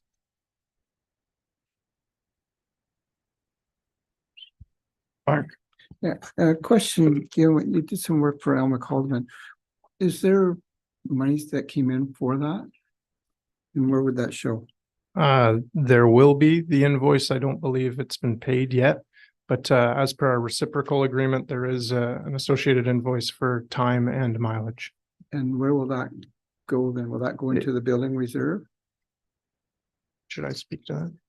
Right now, I believe I've GL'd it just for building department revenue. So it'd be in just our general revenue line, Okay, similar to if you were to apply for a building permit. okay, thank you. So through you, Mr. Mayor, at the end of the year, once all the numbers are in, we're going to do a net calculation for every department, especially the building department. If there is a surplus at the end of the year, then we will transfer it to the reserve, not right now. If there's no more question, I would like to move to page 103, please. As I've mentioned, their personnel is increasing by 4%. That's COLA, step rate increase, benefit rate increase. Their office supply is increasing by $400. That's increase in cost of IT equipment and aligned with actual. GIS mapping is increasing by $500 aligned with actual. Their building permit is increasing by approximately $90 to $100 aligned with average actual. Is there any question on this page? If Larry, go ahead. Yeah, Tim, do you see like the permits have dropped quite a bit substantially from year over year? And it's, sort of declined, not, I shouldn't say substantially, but they are declining. Do you foresee a further decline in building permits this year? In 2024, I should say. I wouldn't suspect. I think this is the first year that they have gone down. Just a slower year, which was unique, seeing how Coburg has kind of exploded with their development. I don't see it going down. I think main thing would have been that our subdivisions were almost complete. But we have a couple more that are coming up the pipe that I think we'll see that increase again. Yeah, it's just interesting that during COVID, they seem to be fairly high, and then it all of a sudden starts to drop down. Yeah. Whether that's a market share or market indicator or whatever. Just for interest's sake. Thank you very much. is there any question on this page? If not, I'd like to move to bylaw enforcement's budget. I would ask our CBO to introduce the department, talk about 2023 accomplishment and 24 priorities. Thanks. So the bylaw department's mission is to provide the highest quality public service while promoting, facilitating, and ensuring compliance with the provisions of municipal bylaws that pertain to safety and security of the community. The department continuously tries to improve service quality and efficiency relating to bylaws, which include zoning, property standards, pool enclosures, signs, site alterations, and several others.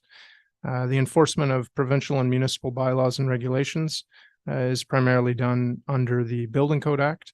And as stated below, we receive and track complaints. We investigate the complaint validity, and we enforce compliance and, if necessary, issue orders or take legal action.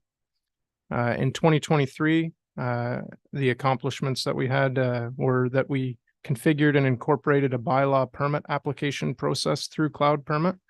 And that was an effort to streamline the application process for bylaw permits. The municipality also had another very positive year with respect to parking and our agreement with Coburg Police Service. There were very few complaints, and the associated costs were within our budget. 2024 priorities. I think it continues with the demands and expectations of a more active bylaw enforcement team. The bylaw department continues to strive for operating efficiencies while identifying items that present enforcement or legal challenges. In 2024, we'll be enhancing the department with a new part-time contract position, and that's as per the organizational structure review. Main focus of this person, depending on skill set, would include zoning review, pool enclosure review, and then most likely parking outside of the Coburg police contract. We also will continue to review the platforms that will assist in streamlining the complaint and investigation process while providing quality information back to the public. Departmental efficiencies. As always, I think we'll just continue to explore our opportunities that we have with shared services with not only other departments, but other agencies with respect to enforcement.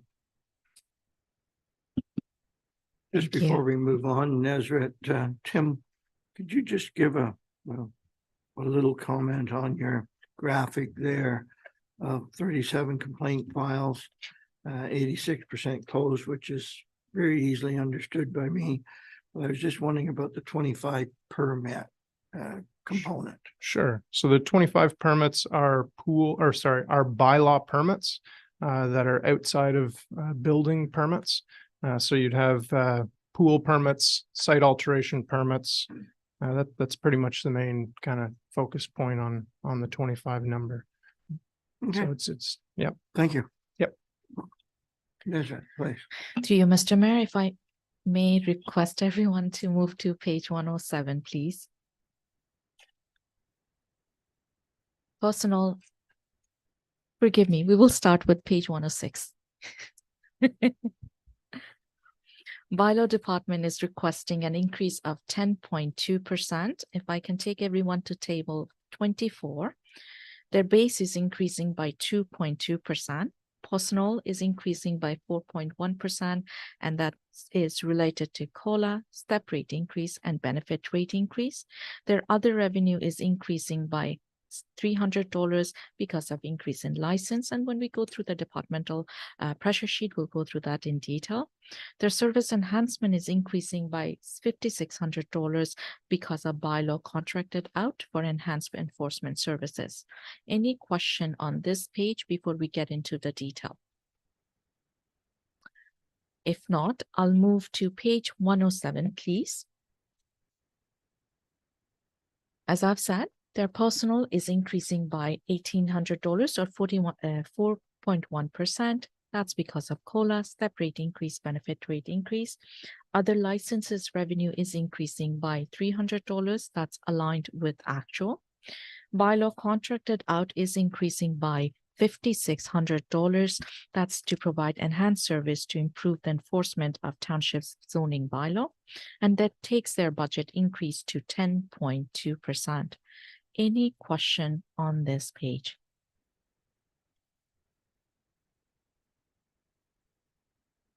If not, I would like to take everyone to fire department's budget, and I would request our fire chief,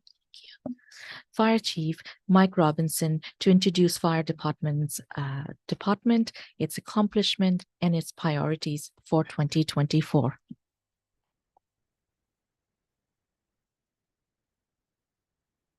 Good morning. Thank you, Nazareth.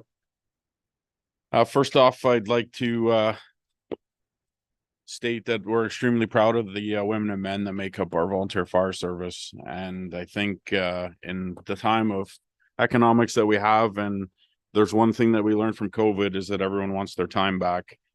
We continue to be successful in our recruitment and providing our emergency services as a cost-effective piece. And sometimes I don't think we recognize at the cost savings that we give the municipality for the format that we use to do that. Our objective is not unchanged from previous years, and that we are here to provide the community with an optimum level of protection from fire and other related public safety hazards.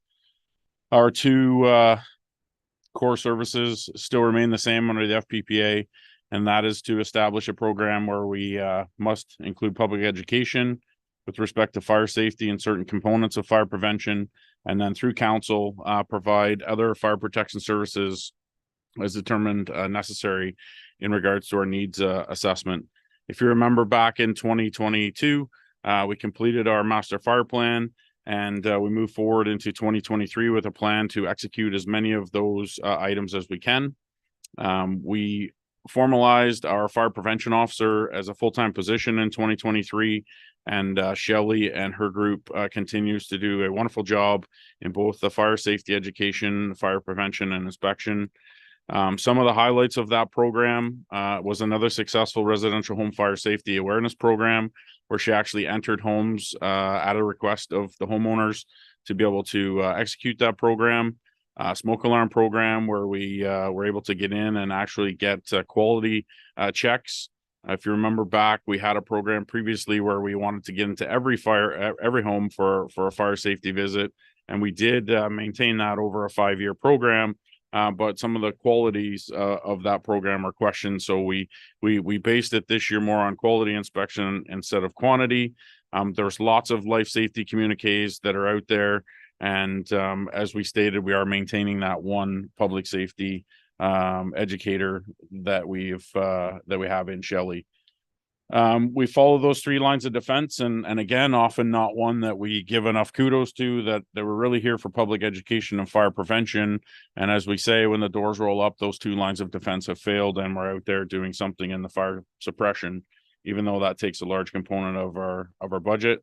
Throughout the year, lots of inspections through complaints, requests, retrofit, and a number of items working with Tim's group in both inspections and pre-planning as we get into new construction and what's happening there.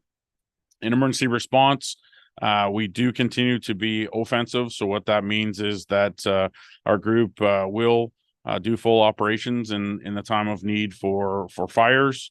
We continue to be highly skilled and educated in technical rescue specific to auto extrication.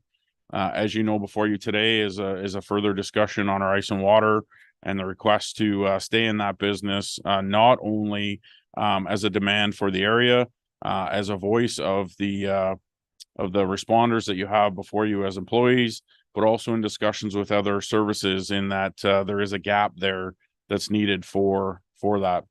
A large percentage of our calls continue to be emergency pre-hospital care type style, where people are in a life-threatening situation, or medicals as we call them, and we continue to respond to those. As part of my portfolio, I'm also responsible for emergency management, and as the fire chief, I am the primary CMC for the township. That includes everything that we have to do for our emergency response plan, our annual exercise, and we did through one of the mandated steps that Lumex did in our fire master plan, we did shuffle the alternate CMC off of the fire department palette this fall, and we put it back into the corporate services palette, and actually are using the position of clerk as the alternate CMC. And the purpose of that was to lighten the load so it's not as heavy, and understanding that most emergencies are going to involve the fire department. And then there's a highly legislative component, which falls right in the wheelhouse of that group.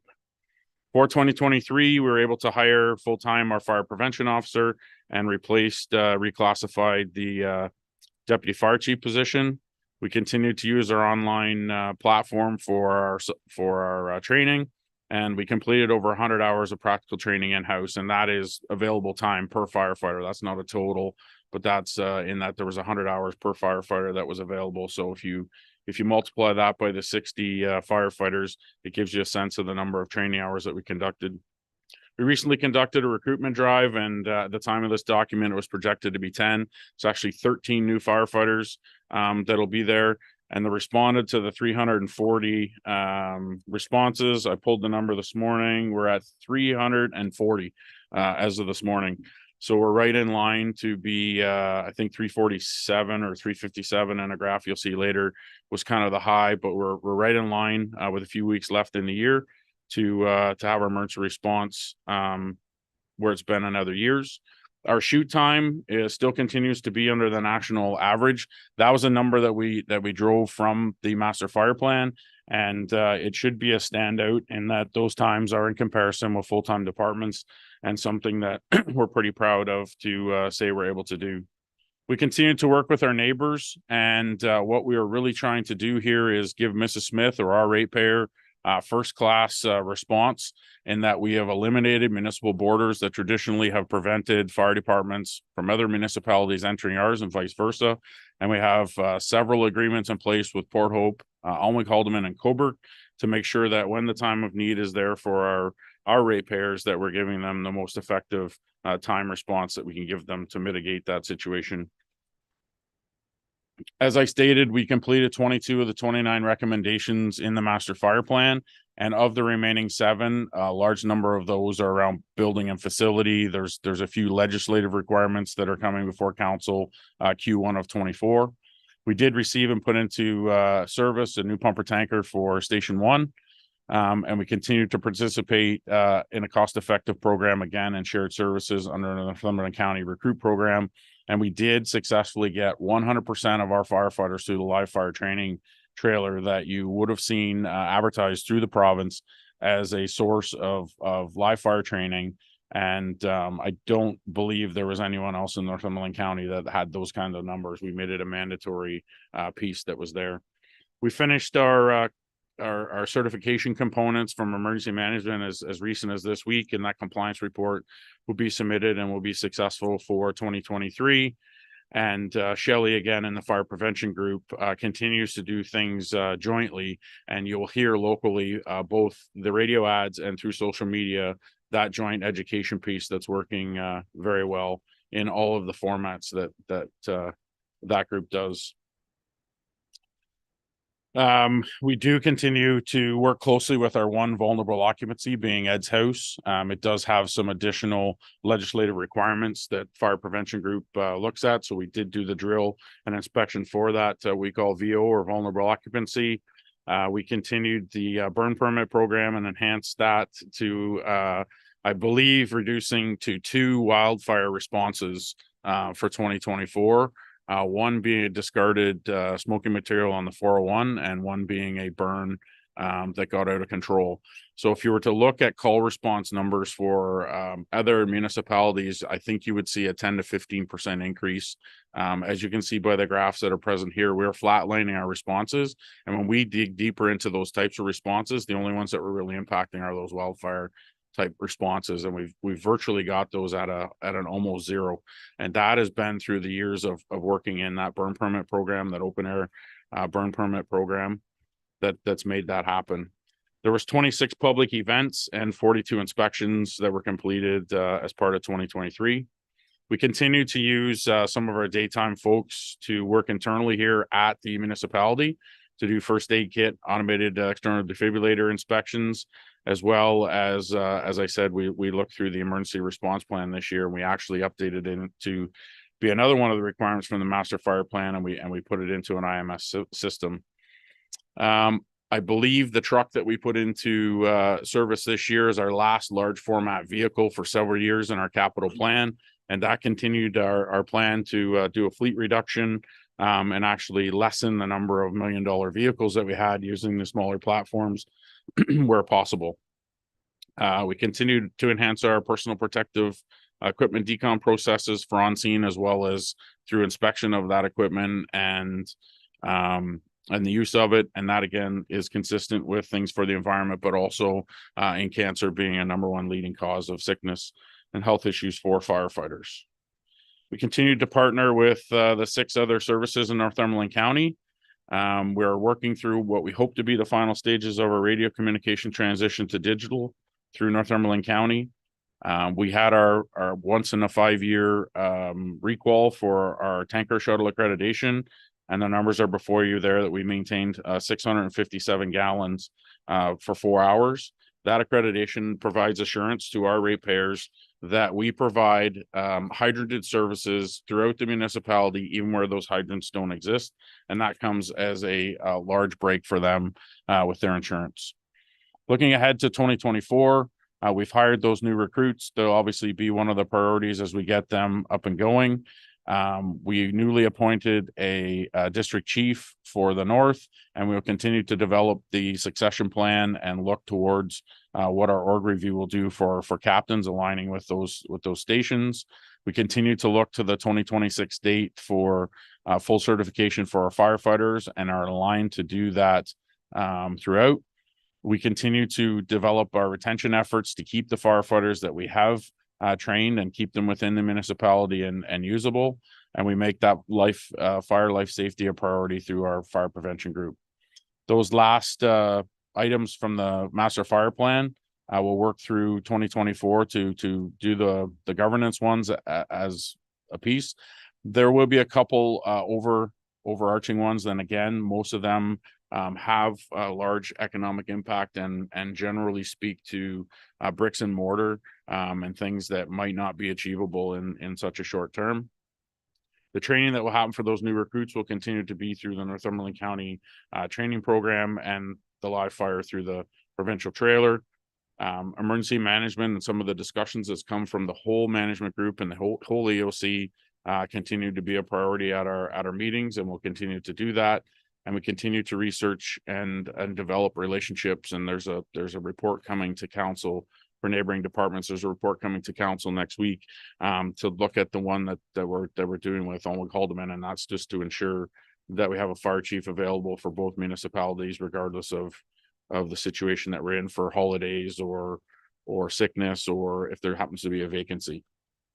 Our SOG SOP manual needs a rework. It's about 5 years old, so we'll be working through our group with that, as well as Marga. And then we have some efficiencies that are being looked at for heating and ventilation for Station 2 in Baltimore. And then a couple more of those recommendations out of the master fire plan talked about getting standalone rooms to put the bunker gear in. And again, that was both for the health and safety of ourselves and of the environment. And we have a kind of new off the press product that's that we're going to look at and use moving forward, and that's moving away from any phosphate generated foams, looking at an encapsulator that's truly 100% environmentally friendly product should we need to use foam as part of our response. And lastly, we have some work to do with the water department and some hydrant flow testing. And I'm not sure if they will speak to some of the work that's been done, but some of the most recent work that's been developed, that testing's been done. And we're going to work together to do that. And what that does for us is essentially assigns a value to each fire hydrant so that we know exactly the amount of water that's available should we be required to tap into it. Under efficiencies, as I stated, we finished our last large format fleet, and that has eliminated 4 large vehicles from our fleet in the last 5 years. And we've continued to look at all of the partnerships that I spoke of in this intro in all levels: fire prevention training, automatic aid, mutual aid, and our dispatching. And as I said, Nozetta's included a graph there which shows where we are, 340 today, which is in line with 2020. And a potential to exceed 2022 at 347, providing where things go in the next 2 weeks. Thank you, Mike. A lot of detail there. I do have one question, and I want to ask for us in the room, as well as those viewers on viewing the tapes later. Going back to the shoot into 9 minutes, could you just put a little more detail there? Because I think that's a very interesting component, considering we are primarily a volunteer department. Right. So shoot time basically is the time of call. So you get that group out and responding so that you can get to those calls. So that is in line with where NFPA says we need to be for the level of service that we are. So that's the assembly time. I have a cute story that I'll share because I had another manager with me a few weeks ago.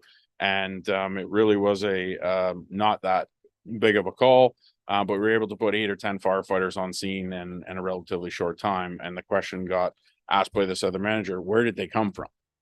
And the reality is we'd just been at a fire station where it was a ghost town. It was blacked out. We had to turn the lights on. We went in, we went out, we went around the corner, and in 10 minutes later, we had 10 firefighters. So the program that we've built works. It is a combination of both the full-time staff, including myself, Jason and Shelley, the ability that we have through council to use municipal employees from other divisions, and then the day crew that's usually kicking around somewhere, and then add to that the volunteers that we have, the men and women that leave their everyday organization, whether that's home personally or at other places of work. That has been the success of our program. So it's not one individual piece, but the combination thereof has allowed us to put that together. So thank you for the clarification. Thank you, Mike. Nezra, to you. To you, Mr. Mayor, if I can request everyone to move to page 116, please. Fire Department, they're requesting for a budget increase of 11.8%. If I can take everyone to tables 27, their base is actually increasing by 0.1%. Other expenditure is increasing by $7,200 for various reasons, and other revenue is increasing by $6,500 for various reasons. That takes the net budget increase for base to $750. Service enhancement, it's an increase of $5,000 for training that I've mentioned earlier for specialized rescue. Under external pressure, it's an increase of approximately $26,000 related to insurance. Under capital contribution, it's an increase of $100,000 to be transferred to fire vehicle and equipment reserve. And I've discussed that today a number of times.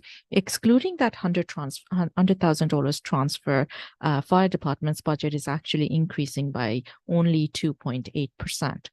Any question on this before I move into the pressure sheet? If I can request everyone to go to page 117. Meeting expense is increasing by $500 to align with actual. Their general supplies is increasing by $500 to align with actual and a small contingency. Uniform is increasing by $1,000 aligned with actual and contingency. Equipment maintenance is increasing by approximately $2,700 aligned with actual and contingency. Their vehicle repair expense is increasing by $2,500 aligned with actual. In terms of their burn permit, it is increasing by $2,000. That's aligned with actual.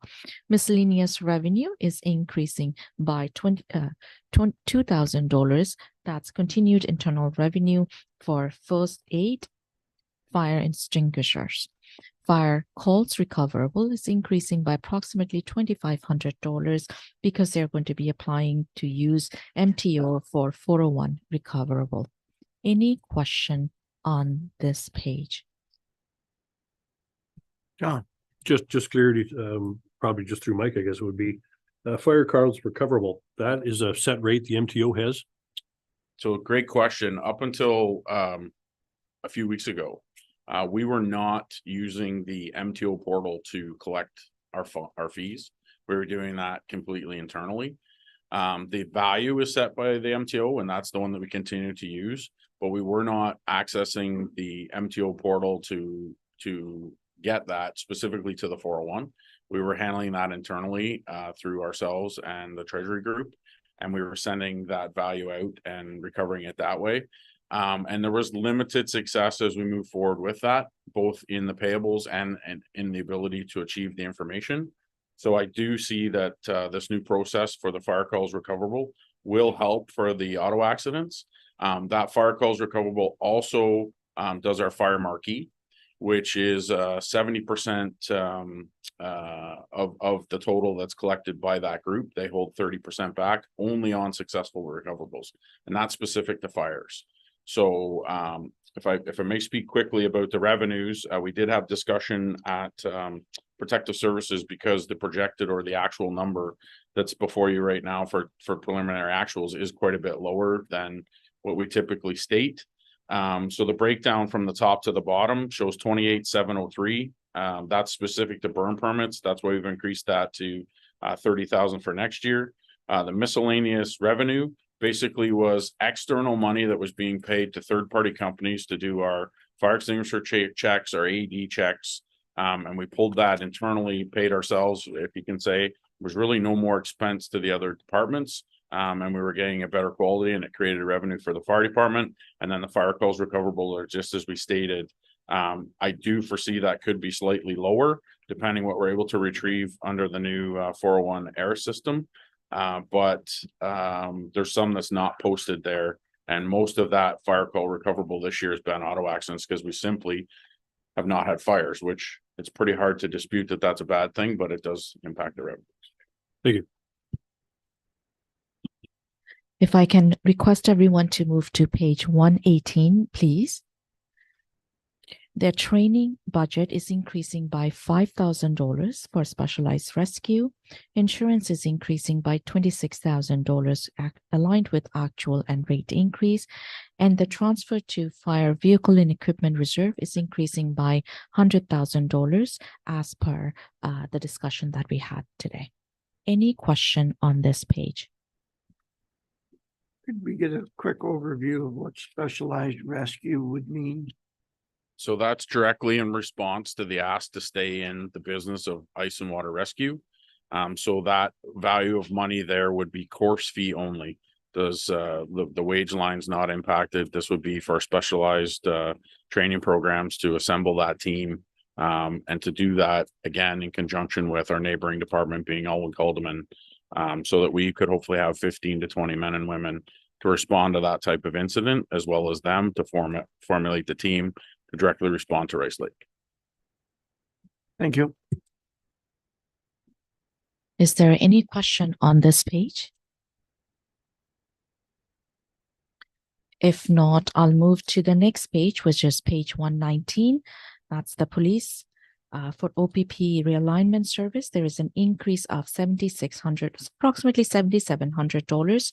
That takes the budget increase to 0.5%.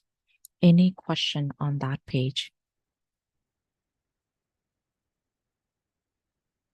If not, I would go to page 122,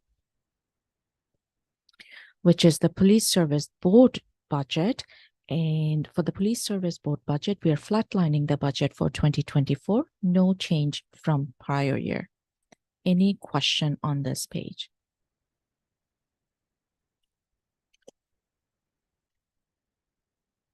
Go ahead, Larry. Just a question to John, I guess, actually, is as we move forward to the new format for the service board, will you see an increase in budget? Yes, we will. So in 25, you're going to see an increase in budget. So Yes, for the police service board, more than likely. That all has to be worked out as of yet. It'll be a slight increase, not a huge one. The other issue is too with the policing aspect of it. They're going to bring on board special constables, and that has not worked through the ministry yet to how they're going to actually apply that to the policing budgets. So be prepared for that in 2025.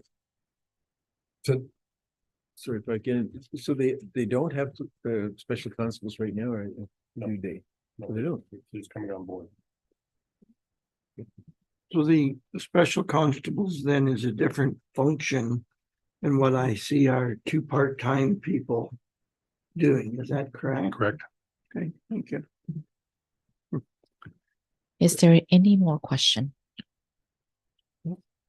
Before we move too far further here, can someone at the back ever look at us in a way to let us know that lunch has arrived and that we need to break? Oh, it has arrived. Two thumbs up from the guard. HR is in charge of lunch. Nezra, I'd simply come back to you and say, please pick a spot that would be convenient to take a break.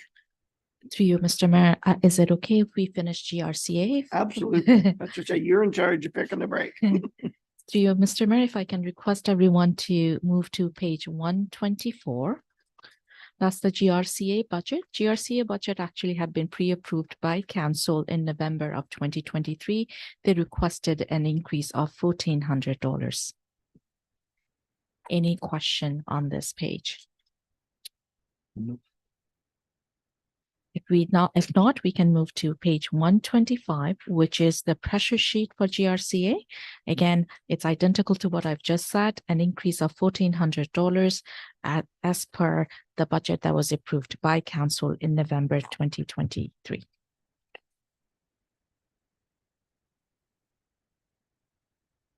Mark. Sorry, I've got a little bit of good news that I can maybe pass on to council. Good and bad kind of thing. It's the Healthy Waters, Healthy Lands program that we have. We've been contributing $20,000 towards that over a number of years. Last year, unfortunately, the projects there wasn't very many that have come forward. So we have some carryover. So this year, we really only need about $5,000. So that gives us, we've already approved the budget. So we have about a $15,000 surplus, which in talking to Nesret, we'd be wise perhaps to put that 15,000 towards our GIS project that we're looking forward to into that reserve. So we've already put 40 into it. We put an extra that 15 into it, and that would not affect our overall budget at all for the township. And it would also cushion that reserve a little bit. So if we do need some savings next year, we'll have some within that reserve. Good, thank you. Any questions of process, Nesret or Mark on this topic? Uh, Larry, Just to mark, so that GIS is specifically for the GRCA. That's the one that was presented to us. Yeah. So we have to build some reserve to pay for that. So that's where that 15,000 we're suggesting would go. just as a memory jog, that presentation was just last month, I think. November of 23's Committee of the Whole meeting. Thank you. Any follow-up questions anywhere? Okay. Through you, Mr. Mayor, can I get a recommendation? So that I can change the Motion A to. motion. The motion to put that 15,000 into that GIS reserve specifically for the the GRCA, and have it there for future use whenever that project moves forward. Seconder to the motion, Larry? Any further follow-up questions or comments? All those in favor of the motion? Carried, thank you.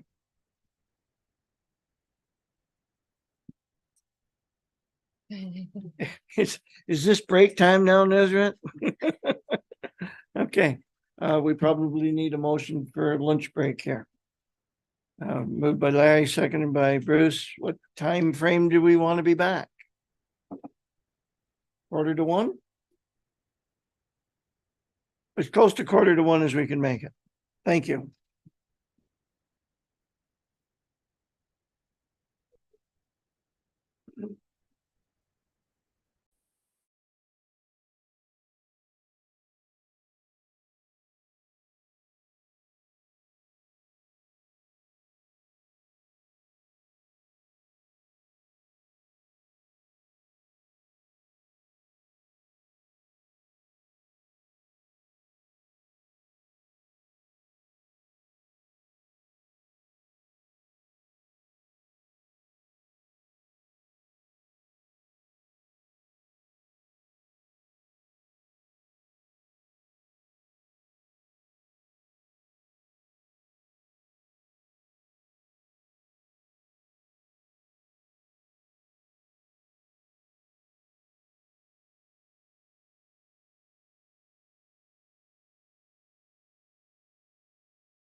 We're back from our lunch break. It's 12:49 according to the clock in front of me.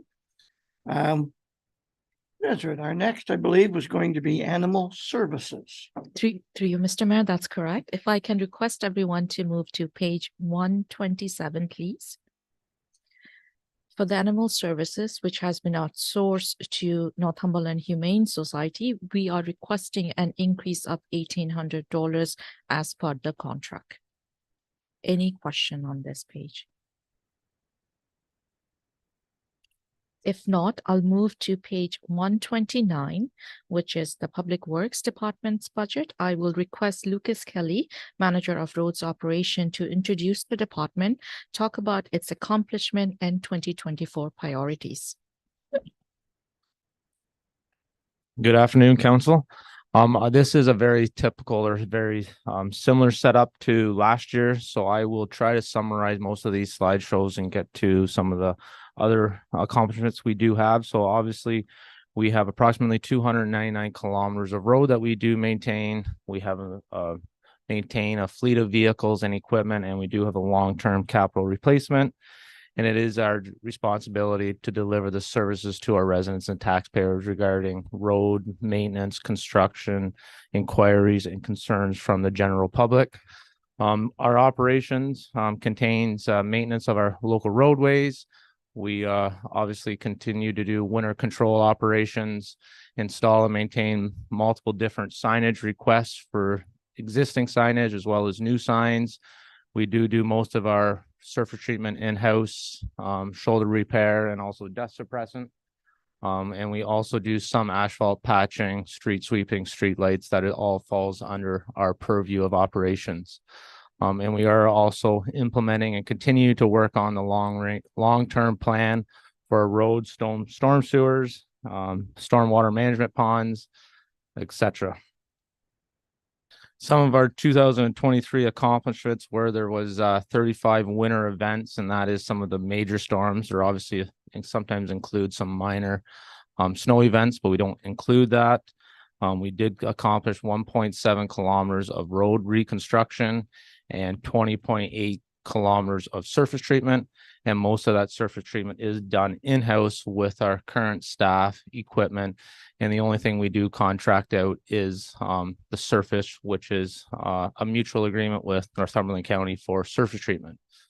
And another accomplishment is we did get a new dump truck snowplow that was ordered in the spring of 2021 and is in service now and did some winter operations a couple weeks ago. So it is out in our fleet, and we do have the new mower that was purchased this spring, and it's been out there as reported through various council meetings, completing roadside grass cutting and doing some brushing.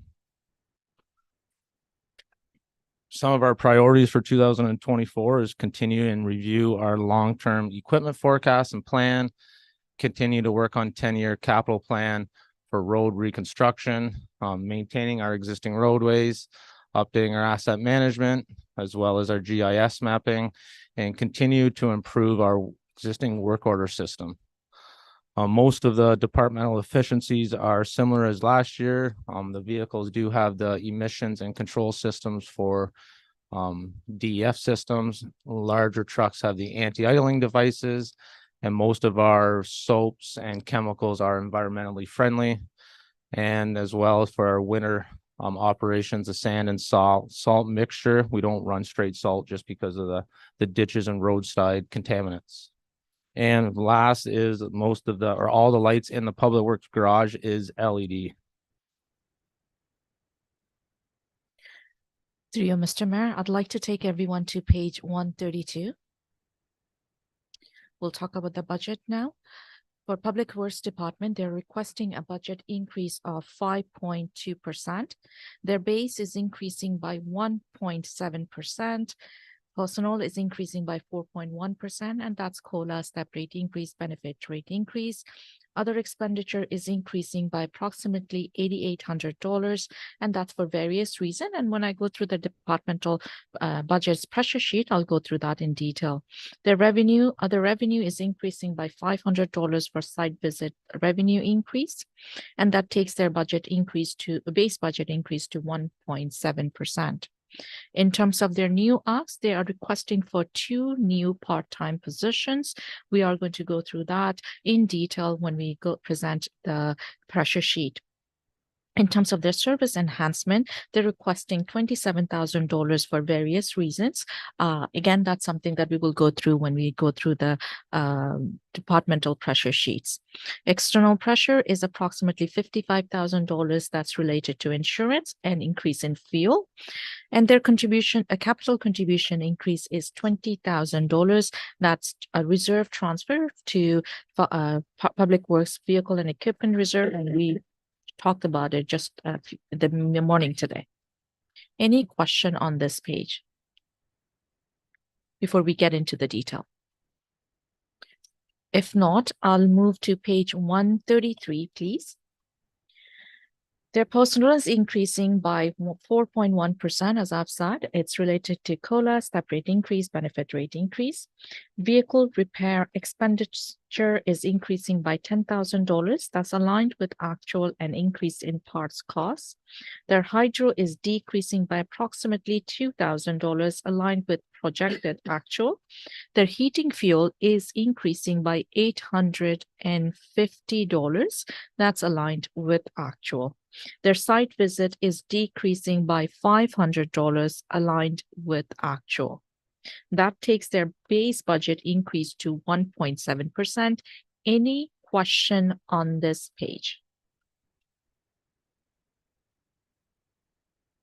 I have one, the mayor's and just look at this paper there, so I'll ask you a question. On your vehicle repair expenses, I see for 21 was 155, 22 was 143. And your preliminary actuals were 118 for 2023. That, when were those figures brought forward? Was that October, November, or? This is going to be mid to late October, because there are times when we don't input the information right away in the system.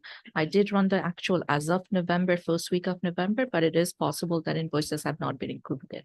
Okay, so by estimation, looking at it for your 2023, you're at $130,000 budget.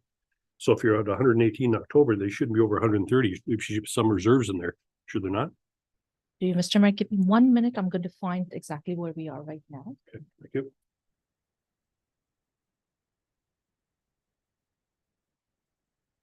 Sometimes the timing of those invoices can change Yeah, that's this what I'm getting at. If there is severely. If there is some kind of reserve there, Mayor Jeb, I just thought it could be carried over to that 140 and cut that back a bit. So through you, Mr. Mayor, right now we're at around 130. So you're pretty well right on. It's good. Okay. There goes the 3 cents worth of savings. I tried. If there's Anything further than John there?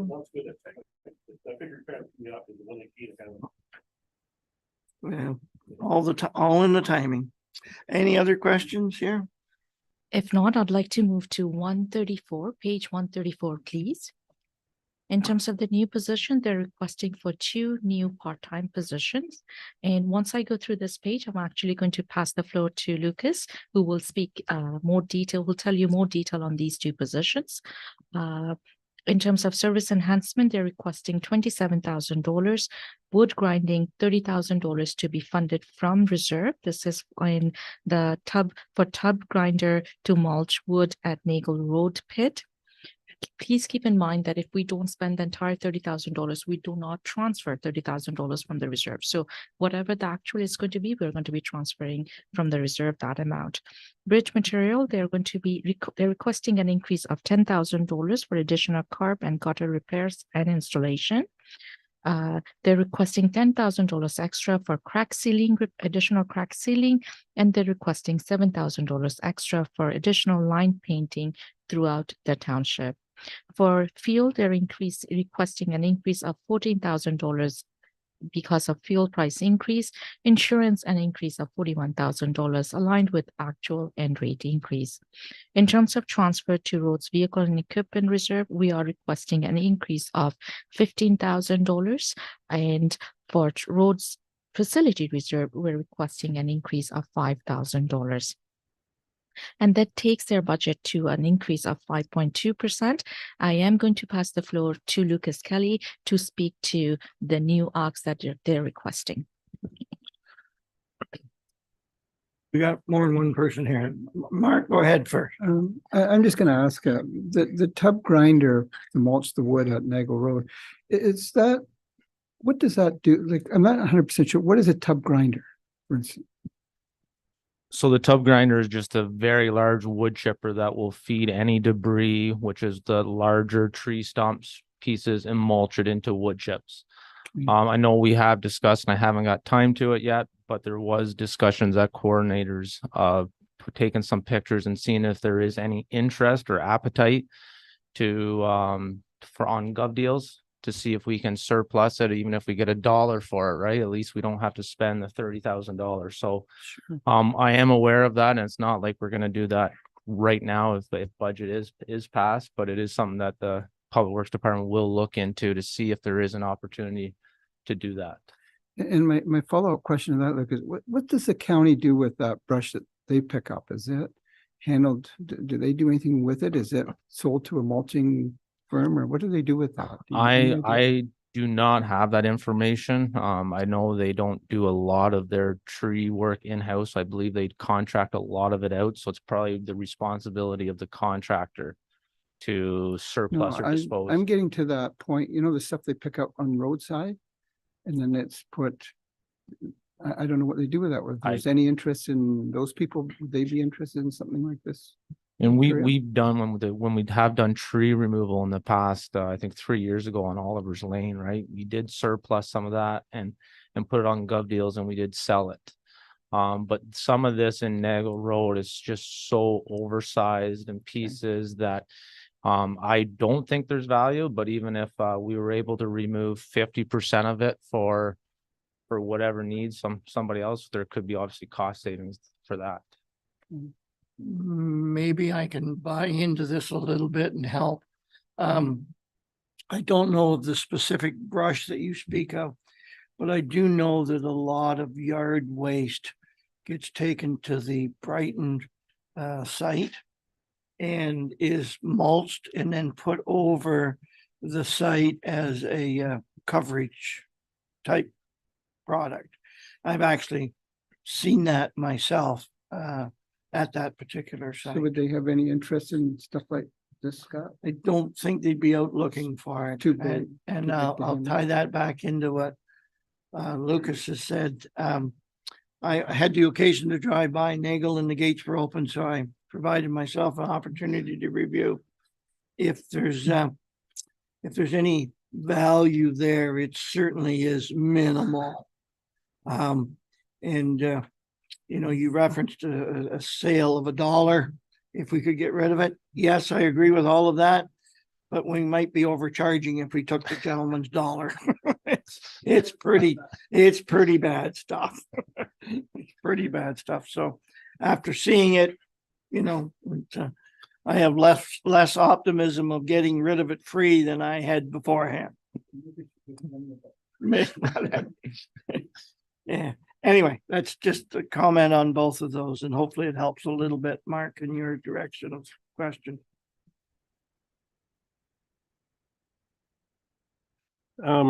Referring back up here to the new operation support part-time and the mechanic assistant part-time, the budget for 14 and 20,000. Is that all in? Like, we're talking CPP, we're talking all the applicable entities that the OAS or the township has to put towards the government? Through you, Mr. Mayor, that number includes both benefits as well as salary. Okay, good. Thank you. Lucas, for the benefit today, could you describe a general overview of what those two people would be doing for us? So the intent of these two positions is obviously to assist myself with some of the administration needs that I have been doing. Some of it could be just obviously having a relationship with the customers to make sure all of the service inquiries have been dealt with or scheduled. The biggest thing that we're finding now is through the Ontario One Call portal. So whenever somebody calls in a locate to dig, anybody that owns infrastructure that's buried in the ground gets notified. So I'm not sure if anybody's familiar with that program or not.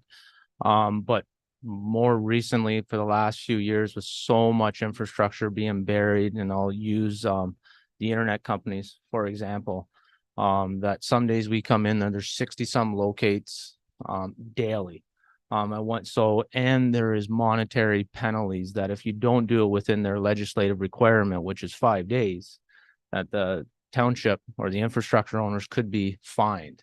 So there's some occasions when I'm on holidays that even though they have, and they are done, sometimes you still have to sign in to make sure through the portal that you close them off. So it's a two-step process, is obviously completing the locates, which our current staff do, but then it's the administration side of sending the locate information to the contractor, whoever called them in, as well as going on to the Ontario One Call portal to make sure you received it, reviewed it, and completed it.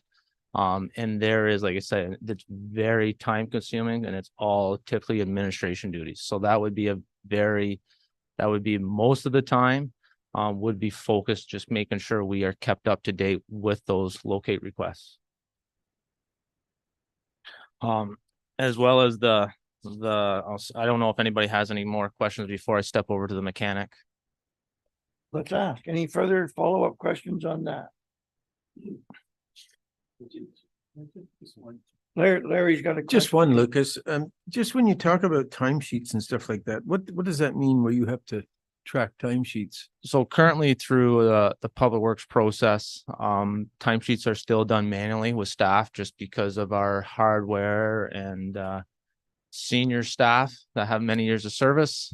We still do paper timesheets. So they fill out their timesheets Fridays or Monday mornings, give them to myself or the foreman, and we go through our electronic payroll system and upload all that information so it's on the system.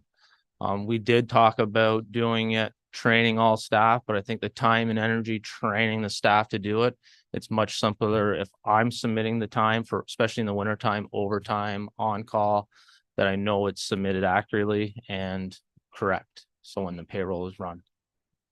Okay, so what you're saying is that with the help of, or the assistance of this assistant, that's going to give you more time to get back out into the field and, oversee the productivity and efficiency of the department. Is that right? Correct.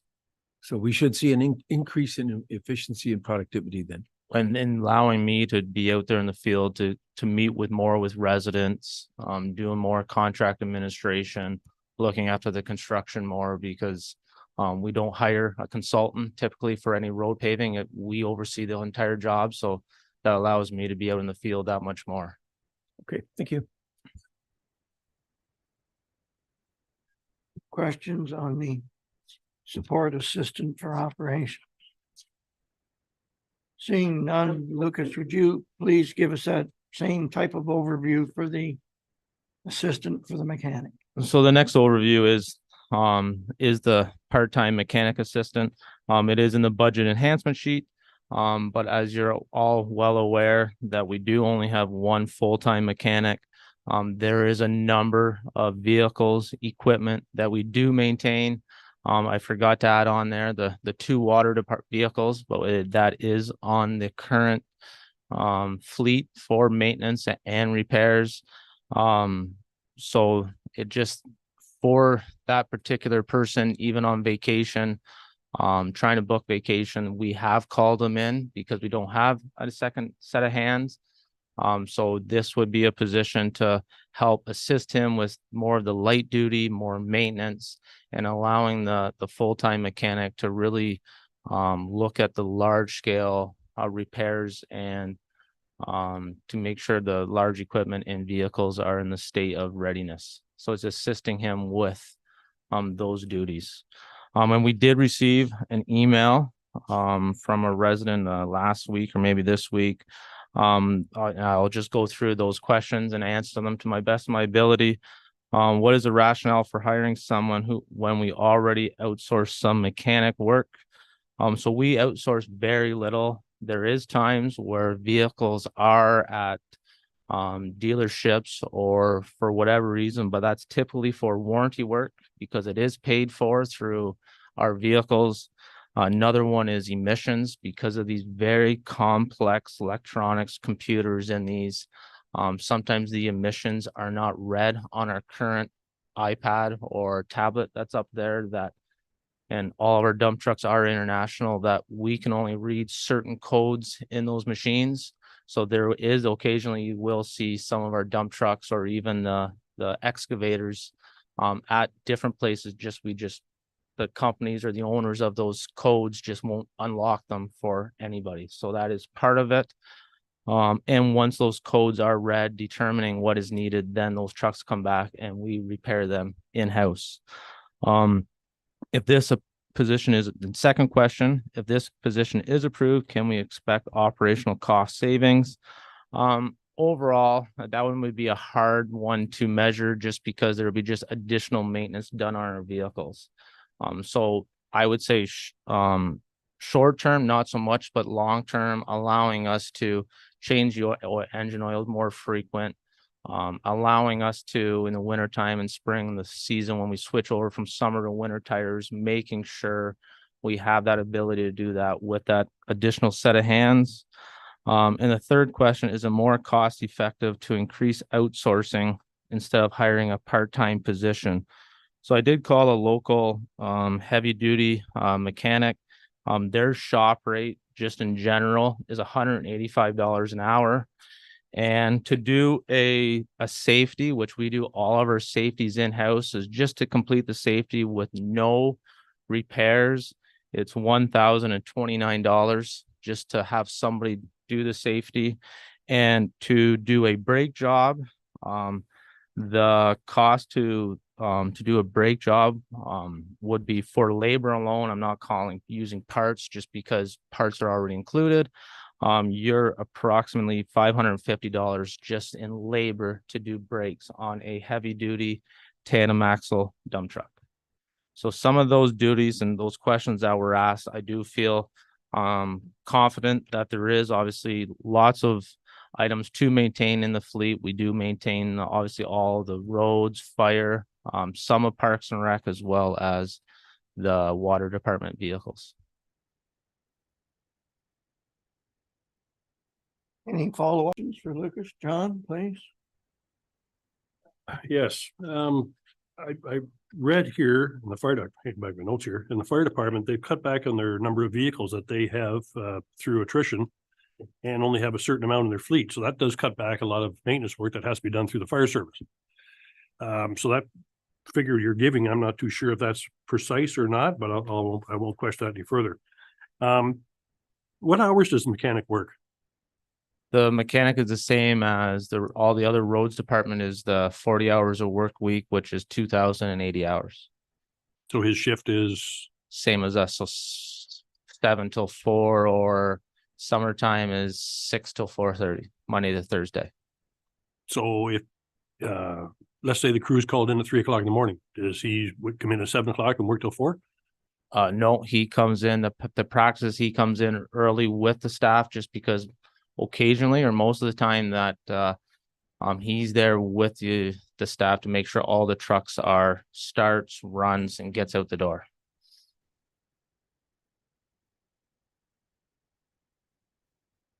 Okay. The other, why can't the staff help repair vehicles or change tires or put plows on or whatever? That staff are there and they're in a position to help the odd time. Why can't they assist instead of having somebody else there? And we do have a few employees stay in to help the mechanic for, say, on spots or those automatic tire change, winter tires. And we do that because there is a need for us to do that. And then it falls back on our roads related maintenance and repairs for brushing, tree. If we're removing people from the road side of it and staying in the shop, then we're I guess getting less work done out on the traveling roads. So we do that currently. We keep one with a mechanic. Typically 1 or 2 people are in the shop, especially in the busy season in the fall, to get the trucks ready. But this would allow then those staff, those resources to be out in the field to continue doing patching, tree work, brushing.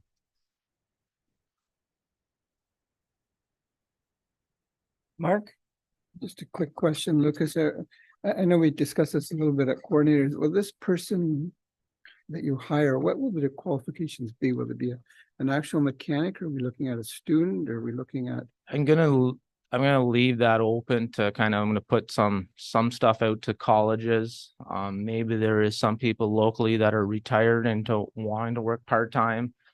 Maybe they do have some tickets. So that is flexible at this time because this is a new position. I'm not sure what knowledge qualifications people will have that and choose to work part-time, but that will be all scenarios or options that we will be looking at. Thank you. In a very general way, Lucas, does our mechanic work 100% of his time? And that's where the general part comes in. Does he work 100% of his time on mechanical, or is he out delivering culverts to a roadside job or those types of other things that's not mechanical work? No, he does most of, or I would say 99% is mechanical. Obviously, if we get into some major windstorms and stuff like that during freak events, then it is, but his duty as a mechanic is to maintain and repair the vehicles and fleet. My other general question would be about both of these asks. And that is, where do you see this going in the future for future budgets? Are you thinking that it's going to be a level that's at present in the ask, or do you see this becoming a full-time job or anywhere in between? What's your thoughts right now? I think currently, obviously this is for 24. I think 1 to 2 years would be still casual. We do have a great mechanic, and he is very well versatile in all this stuff. But as we transition for succession planning, could I see this position becoming a permanent position? I do see so, or I believe so. But would it be in 2 years from now? I don't think so. It'd probably be, say, 4 or 5 years. And at that time, as the mechanic or the position retires, we would still have the funding for that position, right? So it would be something that would have to be reviewed at a later date. What I really heard you say is that, and I'm going to estimate this to be a 1/4 position in this budget. And if I'm right or wrong, doesn't matter, just accept that for now. What I hear you saying is that 1/4 position and would add to the full-time position. And as we move forward, we would probably stay at that 1 1/4 positions. And there would be at some point in time a transition to potentially a person in this part-time job becoming the full-time and move on with having that. Again, I'm saying 1 1/4 thoughts.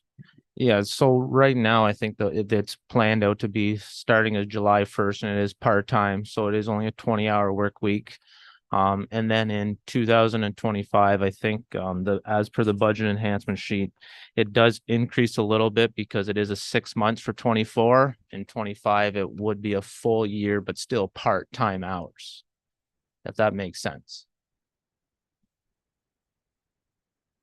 So for those viewing this tape and us in the room, even staying at the same number of hours, because this is a half year, we would probably see doubling of this to 28,000 for one and 40,000 for the other. Lucas, is that what we might be looking at?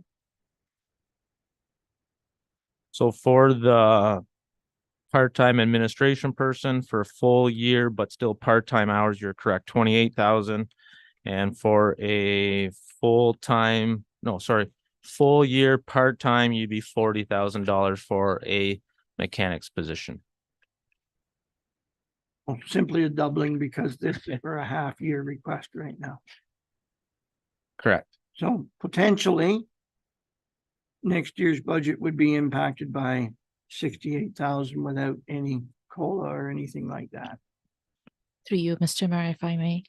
Next year's budget will be impacted by additional $34,000. If these two positions are approved now, $34,000 will be for 2024, and 2025 budget will be $34,000 extra. You split it. I look at the totals. You're talking next year's budget over this year's budget would be 34,000. That's right. Yeah. I look at it, what would be the total for next year's budget be? And I get to the 68. John, I want to take Lucas back to his comment about being there 99% of the time. I wonder if he'd want to rethink that thought again and come up with a different figure.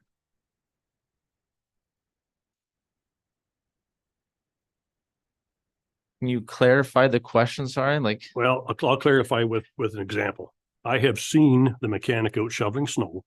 I've seen the mechanic out plowing snow. So he's not there 99% of the time. That's why I'm asking if you want to rejig that figure or not. so part of his responsibilities is he's here as a mechanic, but at times he is in the parking lot with the loader cleaning up the snow around the fuel pumps. But at the same time, if we are short staff because of vacations, holidays, and that would be all on overtime outside of normal hours, that if we are down a certain number of employees for the bigger trucks, he will jump in a small pickup truck, but that is during outside of normal working hours, because obviously we don't hire seasonal helps. We only have 2 spare drivers. So if there is occasionally when there's people on vacation or call in sick, our priority is to have the bigger, large tandem axle dump trucks. And if there is a pickup truck for we got to clean up a fire hall, or there's all sorts of different locations for the small trucks, then he would be in a smaller truck. But like I say, that's usually on outside of normal working hours. That's correct, but I think he's hired as a mechanic, not as a utility worker. Thank you. any further questions from anyone?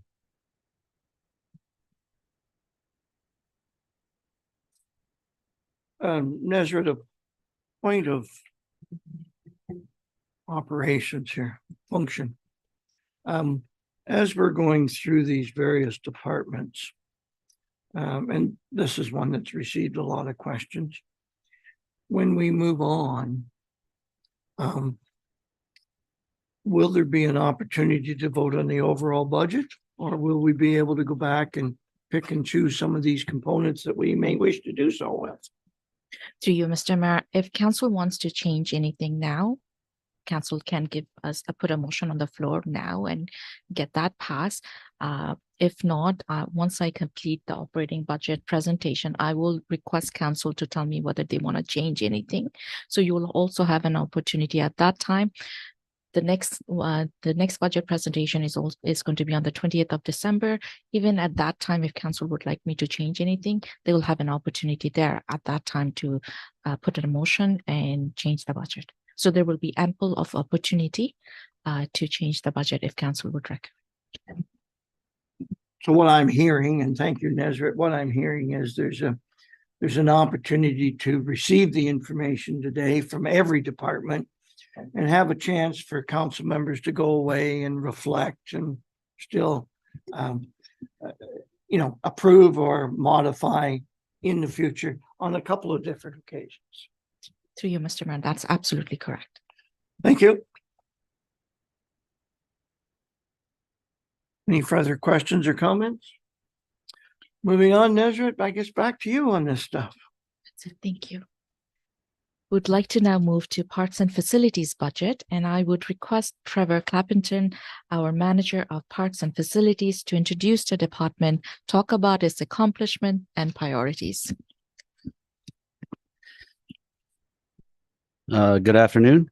So the Parks and Facilities Department, we provide a wide range of recreation, active living opportunities and experiences throughout the township through the management of our parks systems, our recreational facilities, our waterfront parks, and passive lands. Parks and Facility staff work with approximately 50 user groups amongst our facilities that we provide services to, whether it be outdoor recreation or indoor recreation, and also camps and programs.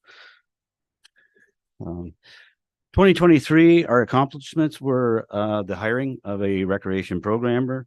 That was a result from the Parks and Recreation Master Plan. With that, it was a half-year position, and we've started with some programs that have been very successful this fall so far, including PA day camps, pancake breakfasts with Santa, some fall community events that we hosted with the fire department, sign workshops, hockey camps, and this holiday break we'll be hosting a Christmas multi-sport camp at the rec center that includes hockey, baseball, lacrosse, and soccer. So excited about that one.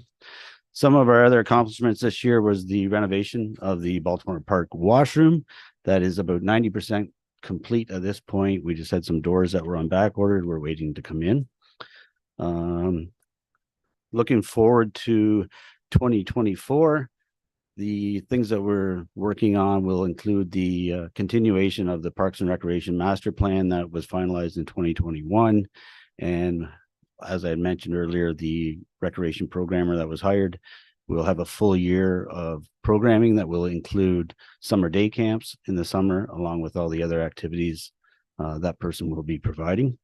We'll be working with the clerk's department in creating the communications plan and for social media and the communication strategy. Currently, we have over 1,500 followers on our Facebook, and our last post for one of our multi-sport camp had over 4,000 followers. So that's been very successful, and glad to see that move forward. In 2023, we approved the budget approved was included the Laurel Park Playground. 30% of that was funded from reserve, or sorry, $30,000 was funded from reserve, and 30,000 pending a grant, and we were successful in a Trillium grant, and construction of that playground will start first thing in the spring. Also in 2024, we'll be looking at work in the parks, including the ball diamond fencing, purchase of a new truck, and painting of the old Camborne schoolhouse. Some of the departmental efficiencies that we've done, we have went on a campaign this year for the arena advertising, increase the board and wall advertising at the arena to help with some revenues. And we've also we'll continue to work with the grants that are available for some of these projects that we take on, including the one I just mentioned with Laurel Park. In addition to that, not noted in here, I will say that we've increased our ice availability at the arenas. We're now providing, working with staff and availability 3 days a week. We're providing ice rentals as early as 7 a.m., which has meant shifting some staff time, but it's increased our revenues highly with preschool hockey programs. I think that's it. Through you, Mr. Mayor, I would request everyone to move to page 146, please. Parks and Facility Department is requesting a budget increase of 8.7%. If I can take everyone to the table, table 55 on page 146, their base is increasing by 3.8%, and I'll go through the major items there. Personnel is increasing by approximately 6.1%, and that is COLA, step rate increase, benefit rate increase, minimum wage increase, and CPP pensionable limit increase. There are other expenditures and other revenue aids increasing by well, the other expenditure is increasing by approximately 17,000 and other revenue is increasing by approximately $23,000 for various reasons. And when we go through the pressure sheet, we'll go through that in detail. In terms of the annualization, that's an increase of $42,000. That's related to the programmer's position that was approved by council during 2023 budget deliberation.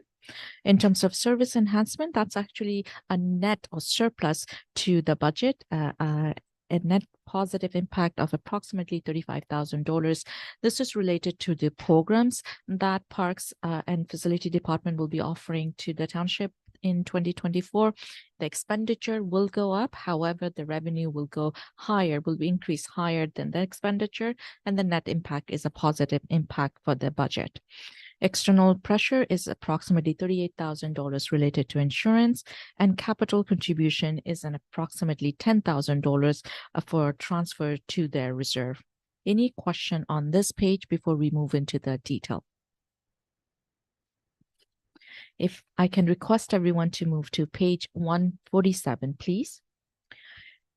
As I've said, their person facilities personnel is increasing by approximately 6.1%, and that's related to COLA, STEP rate increase, benefit rate increase, minimum wage increase, as well as CPP pensionable earning increase, limit increase.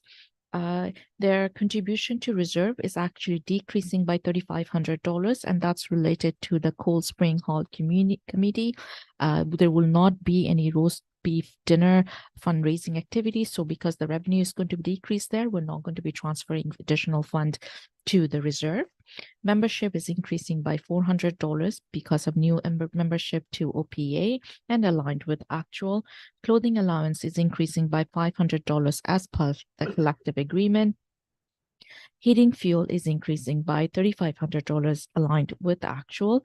Telephone is increasing by $4,500 aligned with actual, and internet service that they desperately need in there. Building maintenance is increasing by $1,500 aligned with actual. Equipment maintenance is increasing by $1,500 aligned with actual, and water usage is increasing by $1,000 aligned with actual. Under Butley, clothing allowance is increasing by $500 as per the CLA. Heating fuel is increasing by $3,000 aligned with actual and contingency. Equipment maintenance is increasing by approximately $5,600 aligned with actual. Cold Spring minor capital, we're decreasing that by $5,000 because there's no requirement for that. Any question on this page? I guess my question would go to either of you.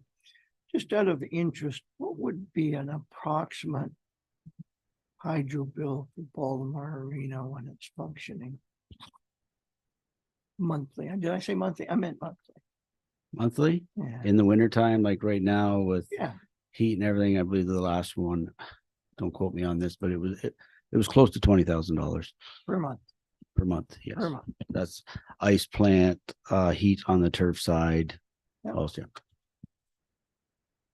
Mark? Just a quick question, dealing with the equipment maintenance, what's included in that? Like, if you add the two together, it's quite a sum. equipment maintenance. So that's basically everything from equipment being lawnmowers, tractors, Zamboni, also all the HVAC systems that we have serviced regularly in the buildings. Is there quite a cost to the maintenance of the equipment at the arenas, for instance? Does somebody come in yearly and do that? So the other big thing there is on our the refrigeration plant. So we're on a schedule that every third year, and we rotate them through between Baltimore and Butley every year we're doing a major rehaul of one of the plants. So somebody comes in and does. Somebody comes in, tears them right down, and puts all new pistons and cylinders and everything in them, and Keep them working. yes, and we've recently, as a couple of years ago, we've gone on a preventative schedule for our HVAC systems as well. So we pay a little more upfront to make sure they're maintained, but we've been very successful in not being without heat and not having that major emergency repair as well. The same thing happened with Zambonis too, Trevor? Are they? Yeah, so we have them serviced annually. That somebody they- has to come do that. Somebody comes in and does them annually, like the company from Zamboni, because it is specialized. Yeah. They come in and start every year and do a service on them and just check everything through. Great. Yeah. Thank you.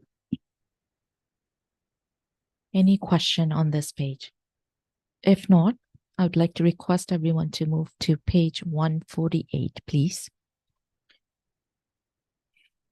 Contribution from reserve is decreasing by $2,500 because the Cold Spring community no longer exists.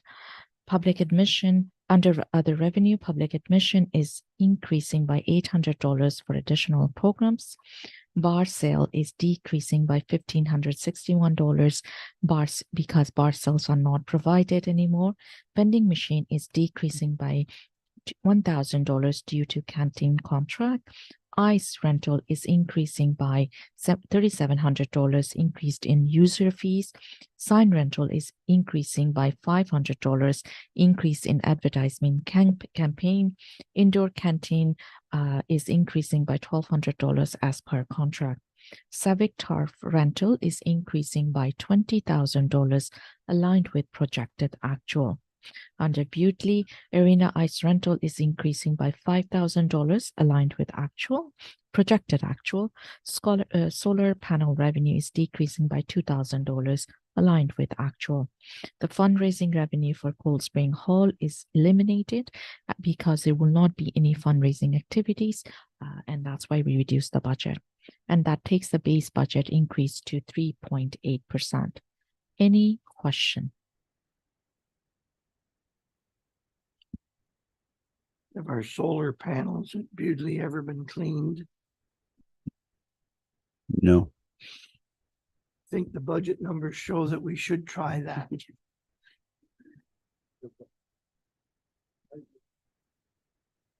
Well, there's lots of times there gets to be a film on them. It can be a factor, and cleaning would help with that. The other component is they just become less and less efficient with age. And that could be the other major factor, but. I believe right now they're in excess. I think they're about 12 years old or older than that now. Yeah. Yeah, close, sure. Yeah, okay. No, we own them ones, yeah. Larry, there's a follow-up question here. So that was put in by a supplier or is that, do we own them or does somebody else own them? Yes, so the Bewdley ones, we own. The ones in Baltimore, we do not own. It's owned by, it's a different agreement with a different company. So the ones in Baltimore, we're getting revenue from. Correct. The ones in Bewdley, We're getting revenue from whatever they generate. okay. So we're really responsible for the ones in Bewdley, but are we responsible for the ones in Baltimore? No, there's a company that comes in and deals with the ones in Oh, so Baltimore. Yeah, and then we just get a percentage of whatever they generate. So That we could get- percentage was a flat rate, Yeah, and this building has them as well.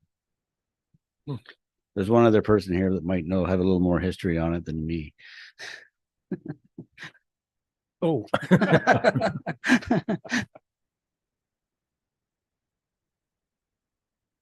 Deseret Place. This New Year's Eve dance is going on. It'll increase our bar revenues hopefully a little bit for next year. Or Yeah, so at one time, they used to run the bars. Now we just, every event is a special occasions permit, so we don't have that. We did have one function every year that was our appreciation event for staff that we did run the bar for, so that's where that revenue come from. At the time of doing the budget, we were kind of out of that, so I didn't include anything.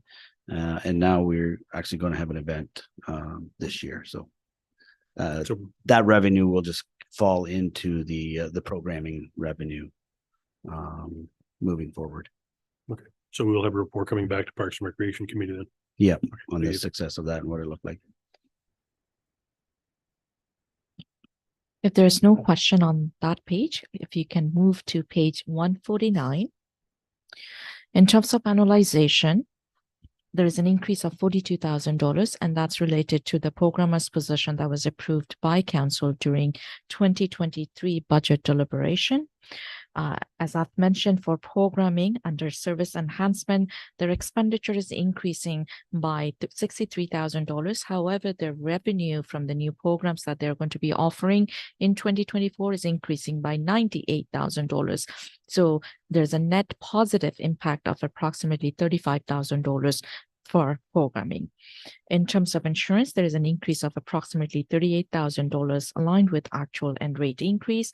And we're requesting $10,000 to be transferred, additional $10,000 to be transferred to Parks Equipment Reserve.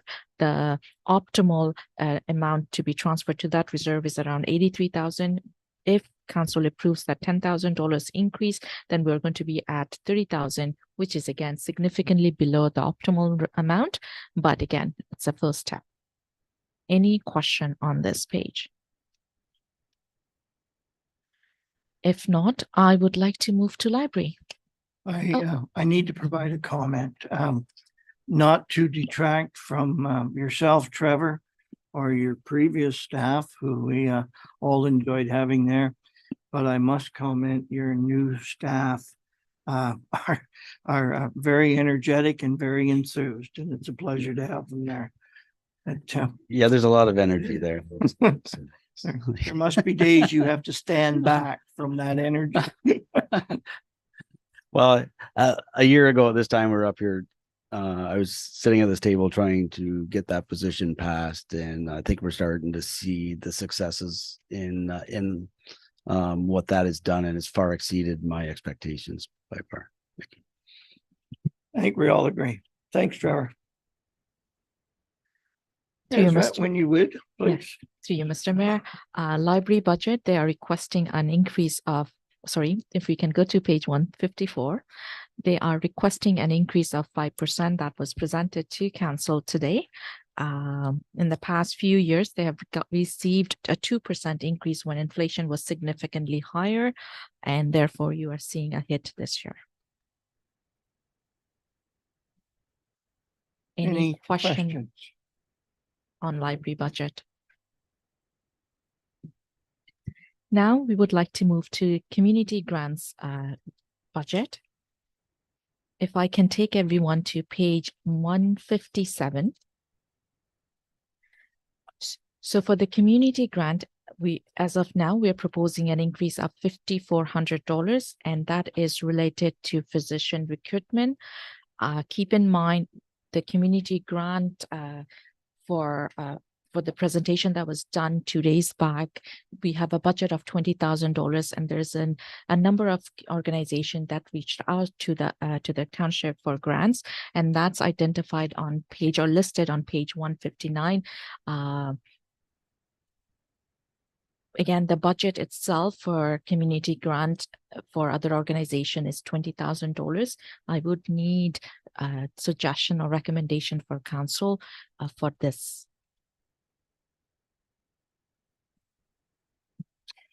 Nezra, could you just state the obvious again? We have $22,000 that we're carrying in 2023 with those numbers above it approved. Am I correct? To you, Mr. Mayor, that's correct. The budget for 2023 was $22,000, and you can see the list on table 66. Keep in mind, $2,000 is related to miscellaneous grant, and that's for the facility rental fees reimbursement. So townships council, we only have $20,000 for community grant. And obvious again that if we look at the 2024 grant request, and if all were to be approved as requested, we'd be at the $57,700 total. That's absolutely correct, and that $57,700 is $35,700 more than 2023 budget. And I know Mark said earlier he didn't like percentages, but that 162 is quite a number to pay attention to, being a percentage of increase. Thank you, right. Nazrat. I do want to mention, Mr. Mayor, when I am the budget that I'm presenting, I flatlined the amount. I didn't increase it to that $35,000 extra.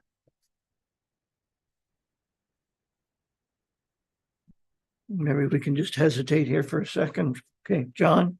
Just a Nazareth, I noticed that going back to 2021 is 22,000, 22 is 22,000, 23 is 22,000.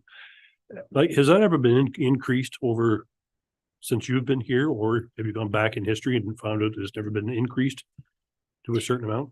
Through you, Mr. Mayor, I do have to get back to you on that. If I'm not wrong, I think there was a year when it was increased slightly, but I don't remember the amount. Yeah, I think that was quite a while ago. It was increased for the Harwood waterfront or Harwood Hall. It was increased for the reason I think that's what Either it was hall, for. I think, John. So I think that the problem I have sitting here right now is the fact that everything is increasing and there are going to be a lot more wants coming forward to us. And I'm not, and I take into consideration the fact that everybody is out there and they would like to have this money from the municipality come forward and support them. We have to really concentrate and look at what we're doing here. And I think maybe a slight increase maybe will assist us each year, a certain percentage, if we can do it. If we can't, then so be it. But I'll leave that to the rest of the council members if they agree or disagree with that. John, what are you thinking? Like an inflationary increase? Like, we bounce around 4%, sometimes 5%. That's the range that you're kind of thinking in that vicinity. Okay, thanks, John. Mark? I'd just like to add to John's comment. I think we've also sent a lot to the police service board in the past, and that's probably going to end at some point very shortly. So we're going to have to, I think you're absolutely right, John. We're going to have to look at this number, and perhaps it might have to jump significantly the first year, and then after that, level off.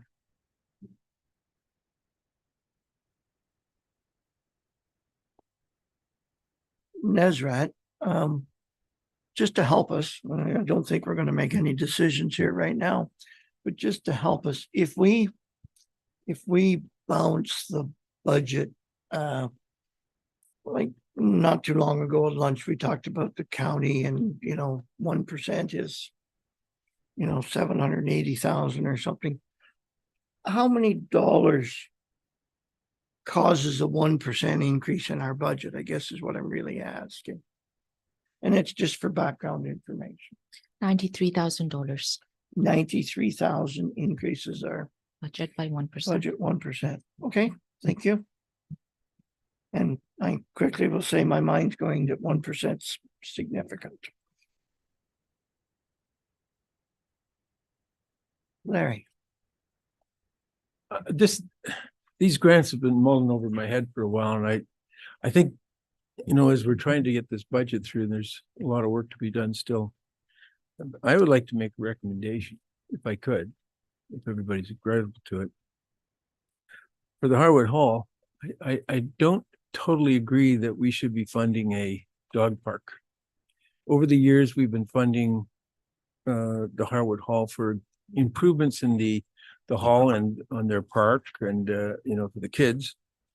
I would say that the dog park could be funded by a fundraising program that they could do, if that's something that they want to do.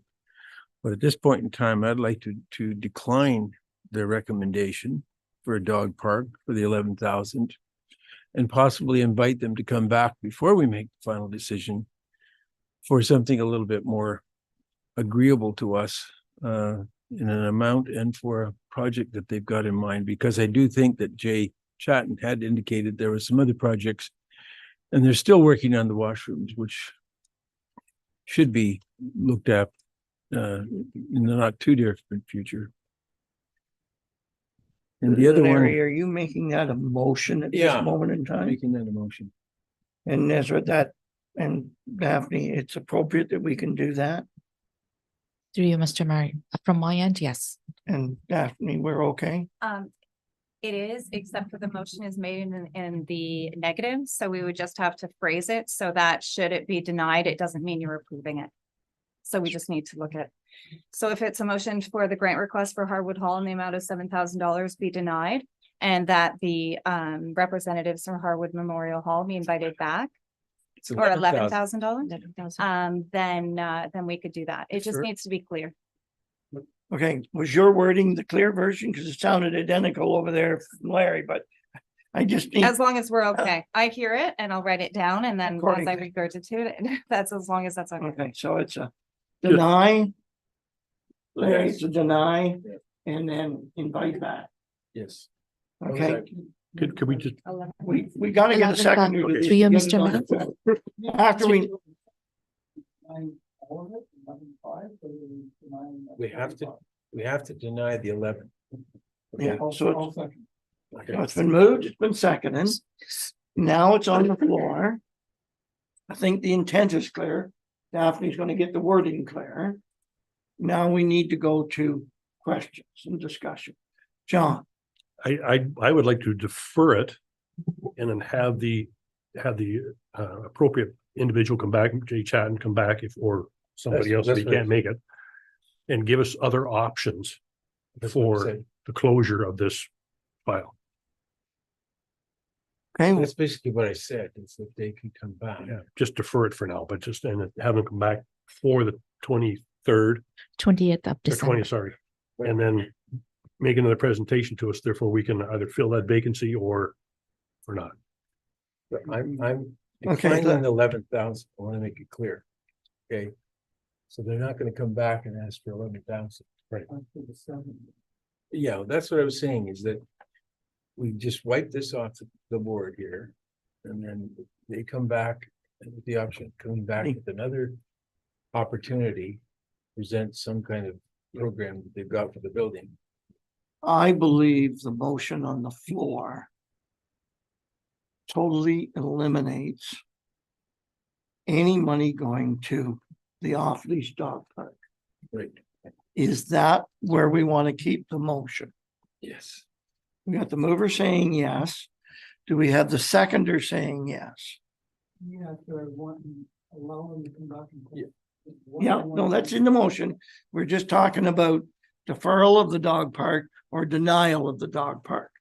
And the motion is to deny the dog park outright by the mover and by the seconder. And then the second part of the motion is to extend an invitation to them to come back for other projects. That's what I'm hearing. But we're eliminating all of the 11.5, not just the dog. True, all funds for the dog park, 11.5. Yes. Okay. Okay, are we clear on the motion? I mean, trying to deal with the business here. Are we clear on the motion? John, you're clear? Yes. Larry, you're good? Mark, you're good? Bruce, question? Yes.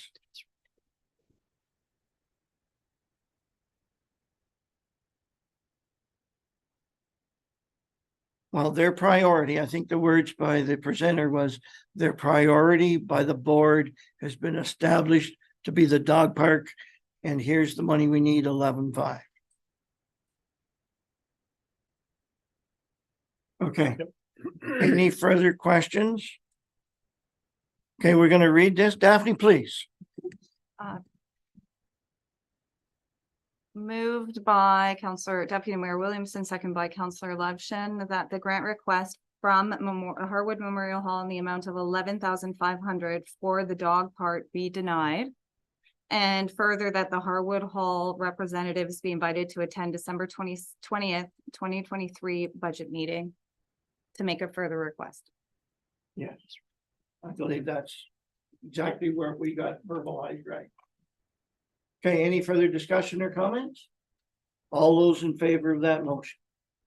Motion carried. Thank you. Moving on, we had other entries here. Mark? I would make a motion to approve the board member, the community for recommend the applicant. I second that. Okay, Mark, I don't know whether your mic was on or not, that everybody would hear, so Sorry. please again. I'll repeat. I would make the motion to approve the Gore's Landing community care, and the Bethlehem Walk requests. And that goes with the precise amount in the ask. Yes. Okay, do we have a seconder to that? I'll second that. Second by That is, Mark and then Larry. We'll just give a second here to let our paperwork catch up to the actions. Legion, if you have any? Legion was excluded from the motion at this moment in time. Through you, Mr. Mayor. Right, so pardon me, it was Gore's Landing, Community Care, Bethlehem Walk, and that's it. That's it. Okay, thank you. Oh, yes. Okay, we got a clear conversation on the motion that's on the floor. Do we have any questions or comments? John? Just a comment, maybe I could get some assistance too from the fire chief. He's still here, which is good. The Bethlehem Walk, $1,000 will not cover the costs of the policing. I don't know if the fire service charges back or not to the Bethlehem Walk. Just had that sidebar conversation with Trevor. I believe through the kindness of council, that gets transferred back more to Trevor for the rental. Okay. Does not come back. Okay. The police service board was asked to supply an officer for the 2 nights. Their costs are, they've passed new policy in the OPP regulations, that therefore it's going to cost almost $900 to have an OPP officer there for 2 nights. It's ground up substantially. So whether they come up with their own finances or not, because if they ask the board next year, it's not going to be up to me, it's going to be the whole board that makes that decision. If I can maybe suggest it, but if it gets turned down, they're going to be financially strapped. So I think they should be aware of that in the near future. Well, yes, yeah. I just make council aware of that. Yes. Okay, thank you, John. And of course, we don't know if there are other resources and it may not be an issue. We don't know yet. We do know, as Mark just pointed out, that's what their ask is. That's what's in the motion. Been moved, it's been seconded, there's been conversation. Anything further? All those in favor of the motion? Carried. Thank you. Okay, in respect to community grants, we have, as Mark pointed out, no ask from the Utley Legion. And we have an ask from Baltimore Public School for $12,000 for playground equipment. And we also have a $20,000 ask from the Friends of Harwood Group, Harwood Waterfront. Or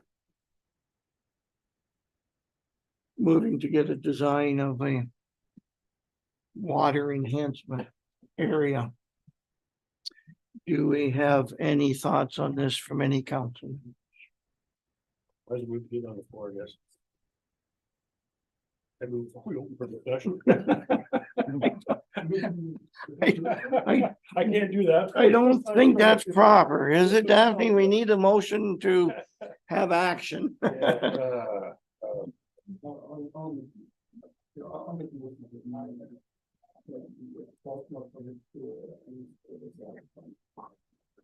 Sorry, I haven't got my mic on again. I'll deny to make the motion to deny the Baltimore Public School and the Friends of the Harwood Waterfront requests. As much as I'd like to help school out, I mean, I think that's not where that type of money should come from. I don't think it should come from our ratepayers unless we're going to start funding all schools within our community. So I don't think it's fair to do one school and not the rest. And if we start doing that, we're talking mega dollars, and I just don't think we're in the business to do that. I look at the Friends of the Harwood Waterfront. I mean, these people are wonderful people. They do a great job in what they do, but again, $20,000 on a project that I think is going to strap a council, 1, 2, 3, 4 years from now when they do come back for a major request, which could be multi-millions of dollars, and a community that's very small, that has very limited on its where it's going to help the community and help businesses within that community. I just can't support it. As much as I'd like to, I just can't. So I'll make the motion to deny those two requests. Okay, we got a little discussion there. Do we need a seconder to the motion, please? Motion is to deny the next two. Bruce? Okay, it's been moved and seconded to deny the Baltimore Public School and the Friends of Harwood Waterfront requests. We're now in a position to have discussion. Is there, Larry, please. I agree, Mark, what you're saying in both cases. I do know that the Friends of the Harwood Waterfront, I think, would understand it was unrealistic to be asking $20,000 for more consultant work with the landscape architect. But they did ask that if we could give them the authority to approach other government or agencies, specifically the Trent River System, Yanaraska, Northumberland County, etc., about the feasibility of doing what they would like to do. Then possibly coming back at some later date and accessing some grant money from the government, federal and provincial, to do the construction, because as a township, I don't think we have the money to do this. It could be a public-private. All that I think they're asking for is the ability or approval by council to approach these other organizations to do the feasibility. So the $20,000 was really going to go to the consultant or the landscape architect to redesign the thing. But I don't think you can redesign it until first you find out that there is that the government would allow it to be done first off, and the feasibility of doing it, because as you know and noted, that seems the weather's a little against them in doing something like this. So anyway, I think I'm just asking is if council could at least give them the approval to go and approach these other organizations at this time. Sorry, if I may, Mr. Mayor, I think right now I'd like to deal with the financial end of it on that motion, and that would maybe be a separate motion, because I think we may need staff involvement to do some of that. Would that be fair? Okay, there's John, comment, question? Just like to weigh in on the one about the school. I think the one for our waterfront is basically on the table and it's been resolved. The Baltimore Public School, I agree with what Mark is saying. When the presenters came here and basically gave us an overview of what they were looking for, and they turned around and said that the Board of Education does not supply money for playgrounds, it kind of set me back a bit, because this is what we send our kids to school with, is to, not only be educated, but also to be out in the yard and exercising and getting physically fit. I had this talk with Nesret about how much money we actually pay to the Board of Education in funding, and it's astronomical. And when the young ladies then turned and said, well, the schools are now going to allow the public to go on the grounds and use the equipment during the summertime, and I'm going, but it's a public place. It's not a private place. So therefore, I can't understand why the Board of Education would restrict people from going on playgrounds at any given time. But I guess that's all part of their process and their policy and procedures. But I totally agree. Funding schools, if we do this to one, we'd have to do it to everybody. And that would be a real downfall on our behalf. So thank you. Bruce?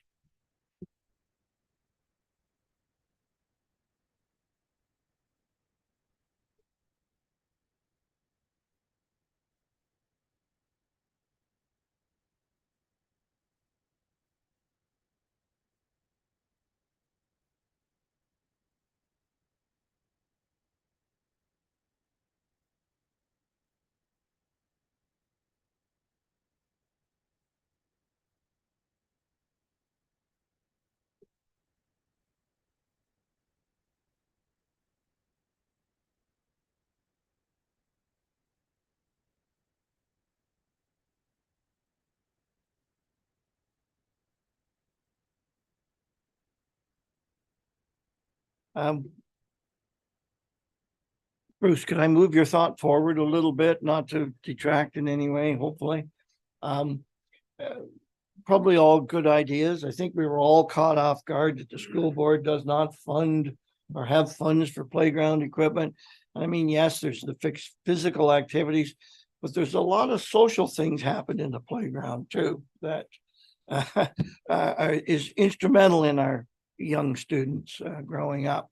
So I see all of these thoughts wanting to be positive, but I think some of them come with some potential issues, liabilities and responsibilities and that sort of thing. I wonder if the positive component of our conversation should be sent back to staff to see what opportunities are real and are not real for us to be considering. And that's where my mind is right now. So, John? Oh, was it like this or was it like this? Well, I'll just move on and maybe we can consider that in our follow-up motion. Mark? Just a quick, I wasn't here for the presentations, as you know, and I apologize for missing them. $12,000 for playground equipment is nothing really. I mean, what would you get for $12,000, Trevor? I mean,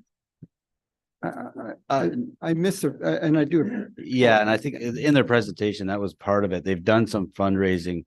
They're doing it in phases, 3 phases. And the first phase is just, it's a swing set with an accessible swing.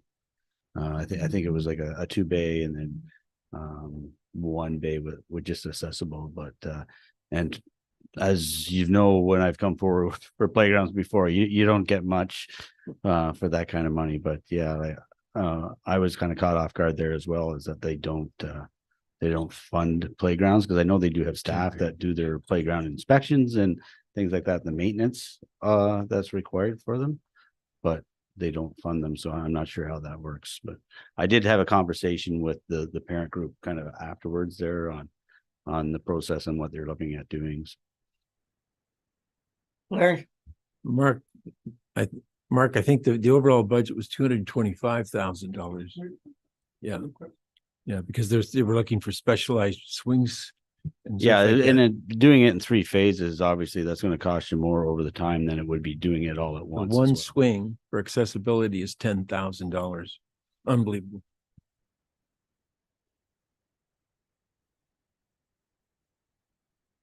Okay, let's cut the conversation. The motion on the floor is to refuse. Been moved, been seconded.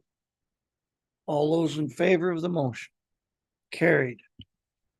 Now, do we want a follow-up motion to send it to staff or approach school board or any of those types of things? Any thoughts? Mark? I'll lead off with the Friends of the Harwood Waterfront. Okay, so we're done with the school board then? No further motions? I'm going to start with that one. I just think it's easier for me to start with that one. Okay. You can follow up. For now, I would like to see staff maybe work with Pauline on this one and see if there is opportunities with any of those organizations that she's reflecting on. It is our property, so I think we need to be involved in that conversation. So if that's possible, I'd like to see our staff work with that. For me, I had a different understanding than what our deputy mayor brought forward. I heard that they wanted this money to get a package together of some information to be able to move forward to those other levels of government, is what I had in my head. I don't think their position was that they would be able to move forward at all without this money going to a landscape architect or a design person. Then that's different. That's different than I understood it then, Mr. Mayor. I understood that they needed to get talk to these people first to see whether it's even achievable before they would go to the next level. Well, I was under the understanding they needed the money to get together a presentation to move forward. That's what I recall. And if I'm wrong, so be it. Anyway, Mark, Okay. did you want to make a motion on this I component? will withdraw my motion at this part then. And my understanding, and unfortunately I wasn't here to hear it.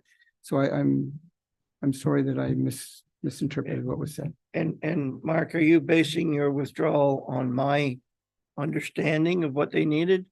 I think right now, I think there's a little confusion within council itself, so I think I'll just withdraw and let them maybe come back. They can always come back and ask for that request. Trevor's standing up and you're gonna volunteer to be the point person on this, I'm sure. The one thing I just wanted to mention is that they were looking at a plan. It is our land, and whether it's the want of what the want of council is and what the want of the public is. It would be my recommendation to start off with, is this what the community wants? There is a group of people that want that. So is there a way we can go through a public process to find out if the rest of the community, if this is something that's feasible before we spend time going down the road of following up with all the other agencies to see what we can or can't do to make sure that this is what the community wants. Please. Again, I did talk to Pauline on the phone and had conversation with Pauline. She also had issue there with the environmental impact on what we have there now. Is that an issue or not, Trevor? I haven't had a chance to go out and look. The only issue right now is there is some erosion in front of the washroom, which we've got the permits in place to do work. So we are looking after that. Yeah.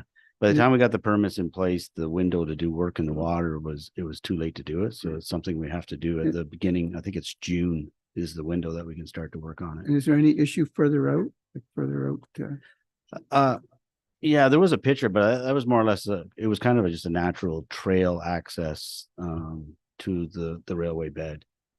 Okay, so there's no other issue there to worry about? And not that I'm aware of, like there is some erosion along there, but it's just the natural. Okay.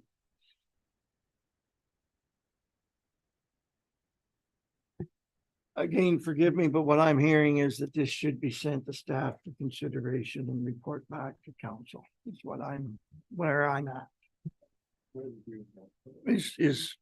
Okay, Daphne, did we have a motion on the floor here that we haven't dealt with properly? Okay, so we need a motion on the floor. Assuming. What's the motion gonna be? I'll make the motion that we send, I guess, both projects back to staff to evaluate with both presenters and come back to council if there is any recommendation. And you want to include Baltimore Public School in that I motion? think so, because with what Bruce said, if there's that possibility, then perhaps, and if not, so be it.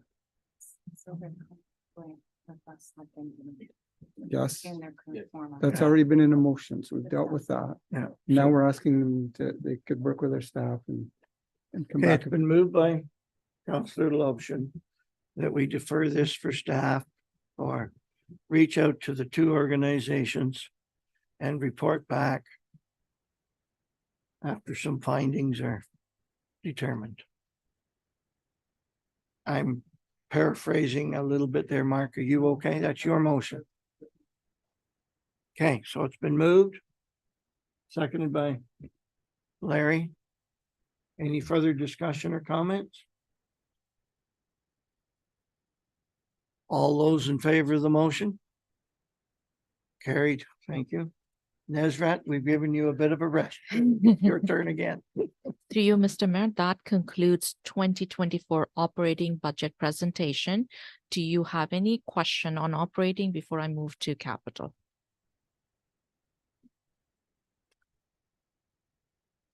If I can request everyone to move to page, Just a Sorry? minute, Nezrat, we do have a question. It's not so much a question. I'm sorry, I stepped out to the washroom and I know physician recruitment was being discussed. And I don't believe there was a motion put forward to approve that one. Do we need a motion to do that or not, Nezrat, at this point? It's already in our budget now, so that would be just passed as the budget's passed. through you, Mr. Mayor, that's absolutely correct. Okay. It's already included in our budget. And if Okay. when the budget is approved, So we don't need to approve it separately. Okay, that's absolutely. okay, thank you.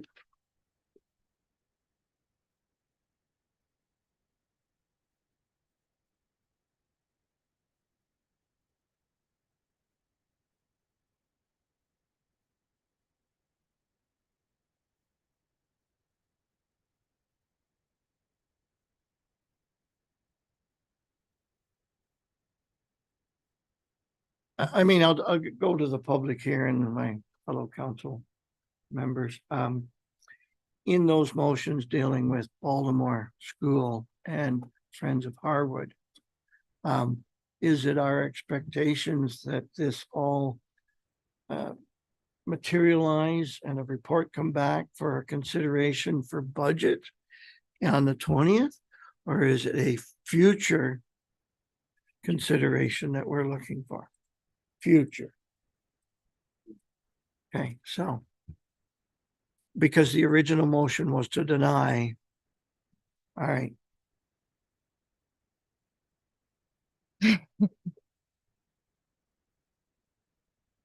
Please, Arthur.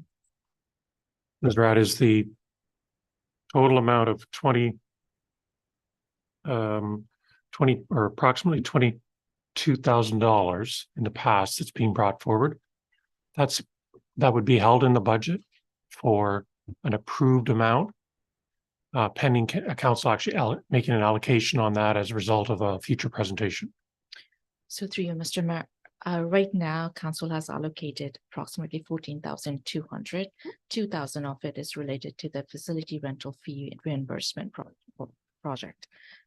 So in terms of the community grant, we have a budget of $20,000. 12,200 has been allocated to various organizations. We still have $7,800 left to be allocated. I'm assuming Harvard Hall will be coming back on the 20th of December to identify a new project. And if council approves, council has $7,800 to allocate to Harvard Hall.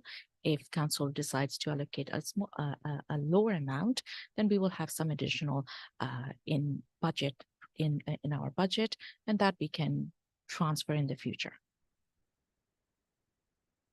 Thanks, Arthur. Thanks, Nazrat. Any questions or comments on that overview, Mark? I think maybe this is a good time to, and John's alluded to this, and we're going to get future requests. We may get future requests during the year. It'd be nice to raise that amount from 22,000 maybe to I'm going to put out there 25,000. So at least we have some extra funds there if needed. And your thoughts, Mark, are for the current budget deliberation, Yes. 22 to 25. Yes. I think we would. I'm just a little worried that we do send some to the police service board and they're not going to get funding anymore. And I worry about people like the Legion coming forward with a request. And if we don't have any monies there at all, we're going to be stuck. So. Okay, Mark, are you making that a I'll motion? make that a motion that we raise our community grants services request to from 22,000 to 25,000. Okay, it's been moved. Do we have a seconder? Seconded by Larry. Okay, I don't know whether there's any questions or not, but I have one. And that goes to Nazrat. Impact, significance, whatever nice buzzword is, Great. please.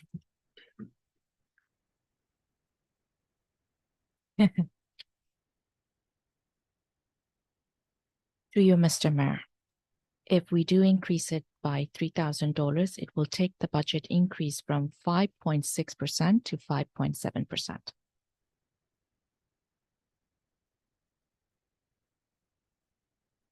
And at this point in time, we don't have any offsetting amounts. Through you, We Mr. may have, but at this moment in time, That's correct. I think I turned my mic off. Thank you, Nazrat. Any further discussion or comments?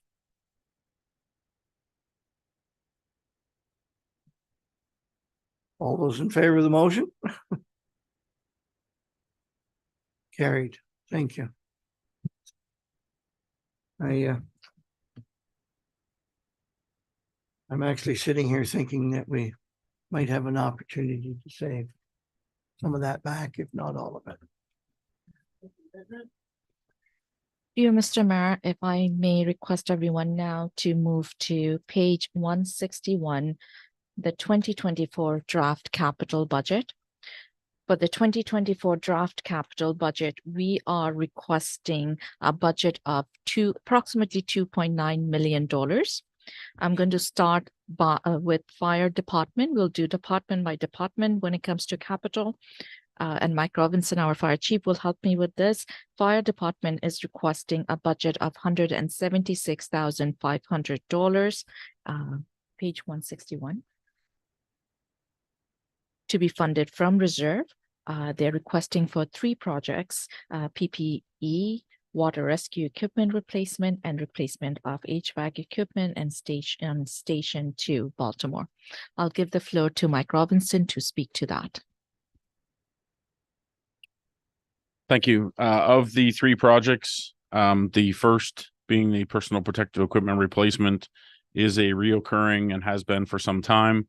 I do believe in this budget, we moved that from 25,000 to 26,500 to reflect where the price of things have gone. And that's based on 6 sets of PPE annually based on the 10-year lifespan. And as I said, has been something that we've done in the past.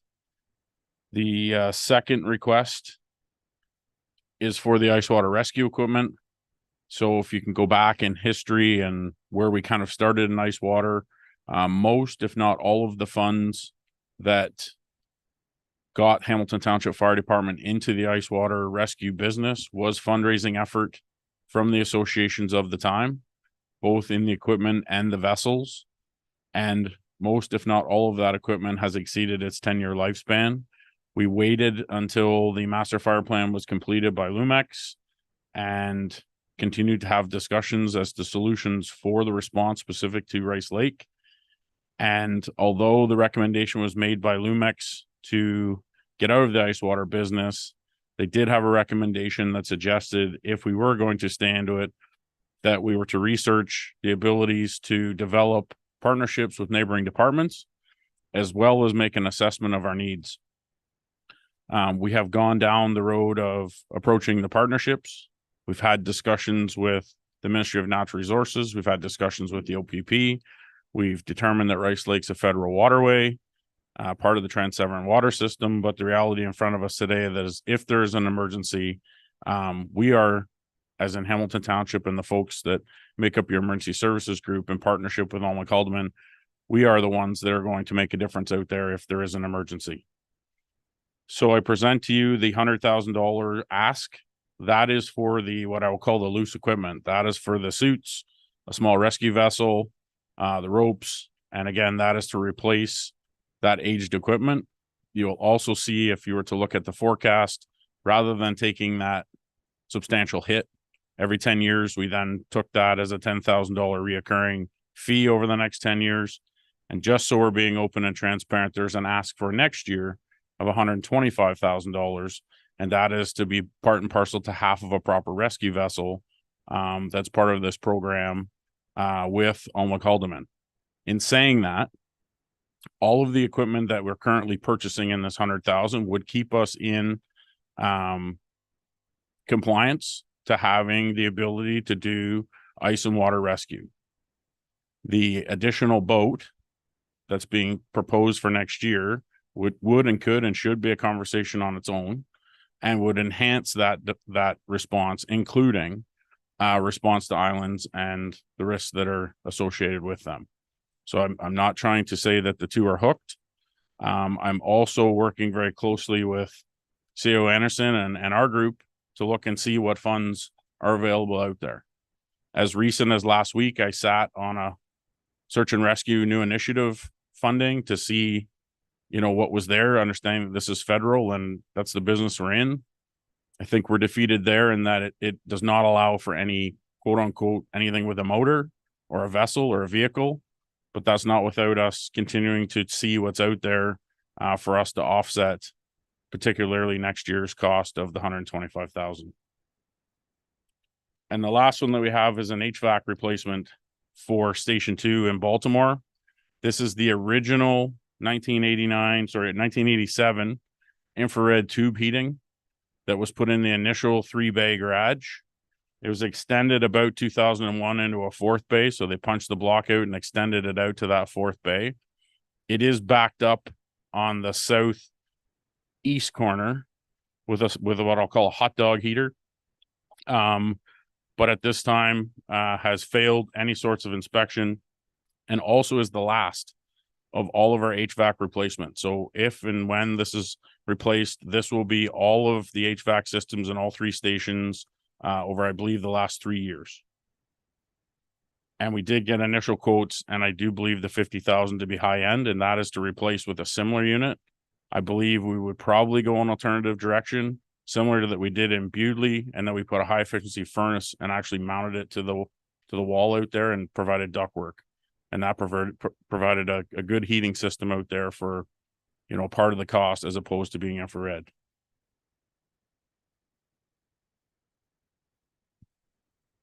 Probably would be my turn to buy in. I can't believe some of that stuff I put in when I got here is getting old. Go figure.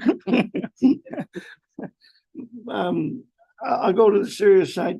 Mike, what I heard was an additional water rescue unit. My terminology, an additional boat. Where's our current boat housed, and what might the plan be for an alternate or an additional? I guess I should strike the word alternate for the additional boat. Fill me in a little bit there, please. So just so I'm clear and transparent, I actually mentioned a vessel and then I mentioned a boat, and I know we get stuck on those terms. So I want to be completely transparent.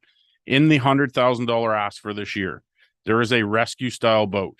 And when you look at that, that is not like anything you've ever seen. It's operated by 4 rescuers, has a small motor on the back of it. It's intended to traverse ice and water, specific to ice and water rescue, but still sits on a trailer carried by 4 firefighters, has an engine on the back of it. So that's in that $100,000 ask, and it's more as a tool for ice and water rescue. We would have the plan is that we would house one, and so would Elmwood Calderman. So there would be one at the east end and one at the west end. And we're talking about a 14 or 16 foot boat that would look and appear like an aluminum boat, but it's not. And it's actually used exclusively for ice and water rescue. And they're used heavily in the Montreal River area, as well as the garments that are required to perform that rescuing. So before I go to the second boat, if there's questions about that and that process, let's. I'm assuming that there's a similar budget number in A&H for them to get one of these Correct. so-called boats as well. Correct. And we still have the pontoon boat. Correct, which is Very different function, I realize. correct. Okay, so we would be at this point in time in 2024, maintaining the pontoon boat of our own, acquiring this specific boat, and at the same time, Elmwood Calderman would be getting one of these specific boats. Correct. Okay, thank you. I'll move forward to John. Thank you. Sorry for my lack of knowledge, but this has Nope. all been discussed at Protective Services, I should say. Mhm. I find myself in a situation where I'd like to have a report in front of me that basically starts with what you just described to the mayor about the type of apparatus or vessel you're looking for. Okay. And also the cost of the equipment. How many people will be trained on this? You have a specialized crew for it. It's just the total cost of everything. Because I think $100,000 is a lot of money to all of a sudden start saying, asking all kinds of questions about. We should have a report in front of us that basically outlines everything that your requests are. Mhm. That would, even if it doesn't add up to $100 or 100,000, but at least it's there. And we can view it and look at it, be transparent and say, okay, now we understand. Okay. Would that be feasible? Like that's what I'm looking for. I think It's all there. agreeable to that. I'm Yep. sure he has that information. It's just a matter of presenting it. So for next budget meeting? Yeah. Okay. And Sure. I, to be honest with you, Mike, I think we all have potential to be very supportive of this. Mhm. It's just nice to have a true understanding because it's a component of your department that we don't have a whole lot of history with or on. And I guess I could follow that up with a thank goodness. Mhm. So you need to educate us a little bit. And if I could build on John's request, move us into that potential ask in 2025 and describe that to us as well, so we. So answer the first question is what do we currently have? So we have that 24-foot pontoon boat currently resides at Harris Boat Works. With the joint mutual response and these two smaller, I'll call them quick boats on either end. There has been discussion whether we would consider moving that a little more central, which would get a little more maybe like the Golden Beach area for use of both departments. If we did that into 24, because that's the vessel that we currently have, we would use the existing vessel that we have. I believe A&H's vessel that they have is aged out and it has a lot of safety concerns with it. It's a Zodiac style boat with an inflatable ring on it. And it's just not, you know, they basically have to blow it up to take it out. That's the reality of it. So then the ask would be if we did the joint boat, it would be in that area. The conversations have been had with Golden Beach. It's a natural, yes, it's an only Haldeman address, but it's smack dab in the middle of the two respawn areas, and it would serve as a certified rescue boat that would fall into all things rescue, including, you know, its design, use, and operation. And that's a totally separate ask, and it's not the be all end all bearing on us staying into the ice and water business either. It's just that additional piece that's there. Thank you. We will go to Mark.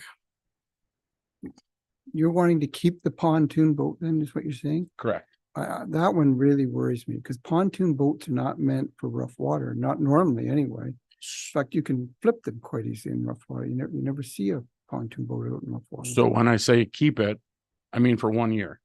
Because we Okay, have 1 to year. bridge over from 24 to 25. Okay, I'm sorry. Sorry, I sorry, misunderstood that. if I got you, sir, if I got you totally confused. Yeah, sorry, I think sorry. you're gonna have to bring pictures with that. Got her. report I'm then, good with that. right? No, it's just, that's what we currently have. So we eliminated one, and we've been running a pontoon boat since we got into ice and water business. Over 15 years, we've had pontoon boats. And to your point, we agree 100%. That's why we need to get rid of it. So it'll be a one year bridge gap based on the forecast that's there. And that it would only be used for the 24 season with the intent that the 25 season, if everything went, we would have a proper rescue boat. Thank you. Yeah, go ahead, Larry. How long will it take to get this other unique 4-man boat? They're in stock. Oh, there you go. That's with a 350 on the back. No, 20 or 25. Great. We look forward to that, Mike. Nezra, I don't know where we are. We're coming back to you. Hopefully you got a note there as to where to pick up on. Right. So that was. Oh, Nezra, we're gonna have a break. Motion for a 5-minute break, please. Mark. Second by Larry. All those in favor, carried. Thank you.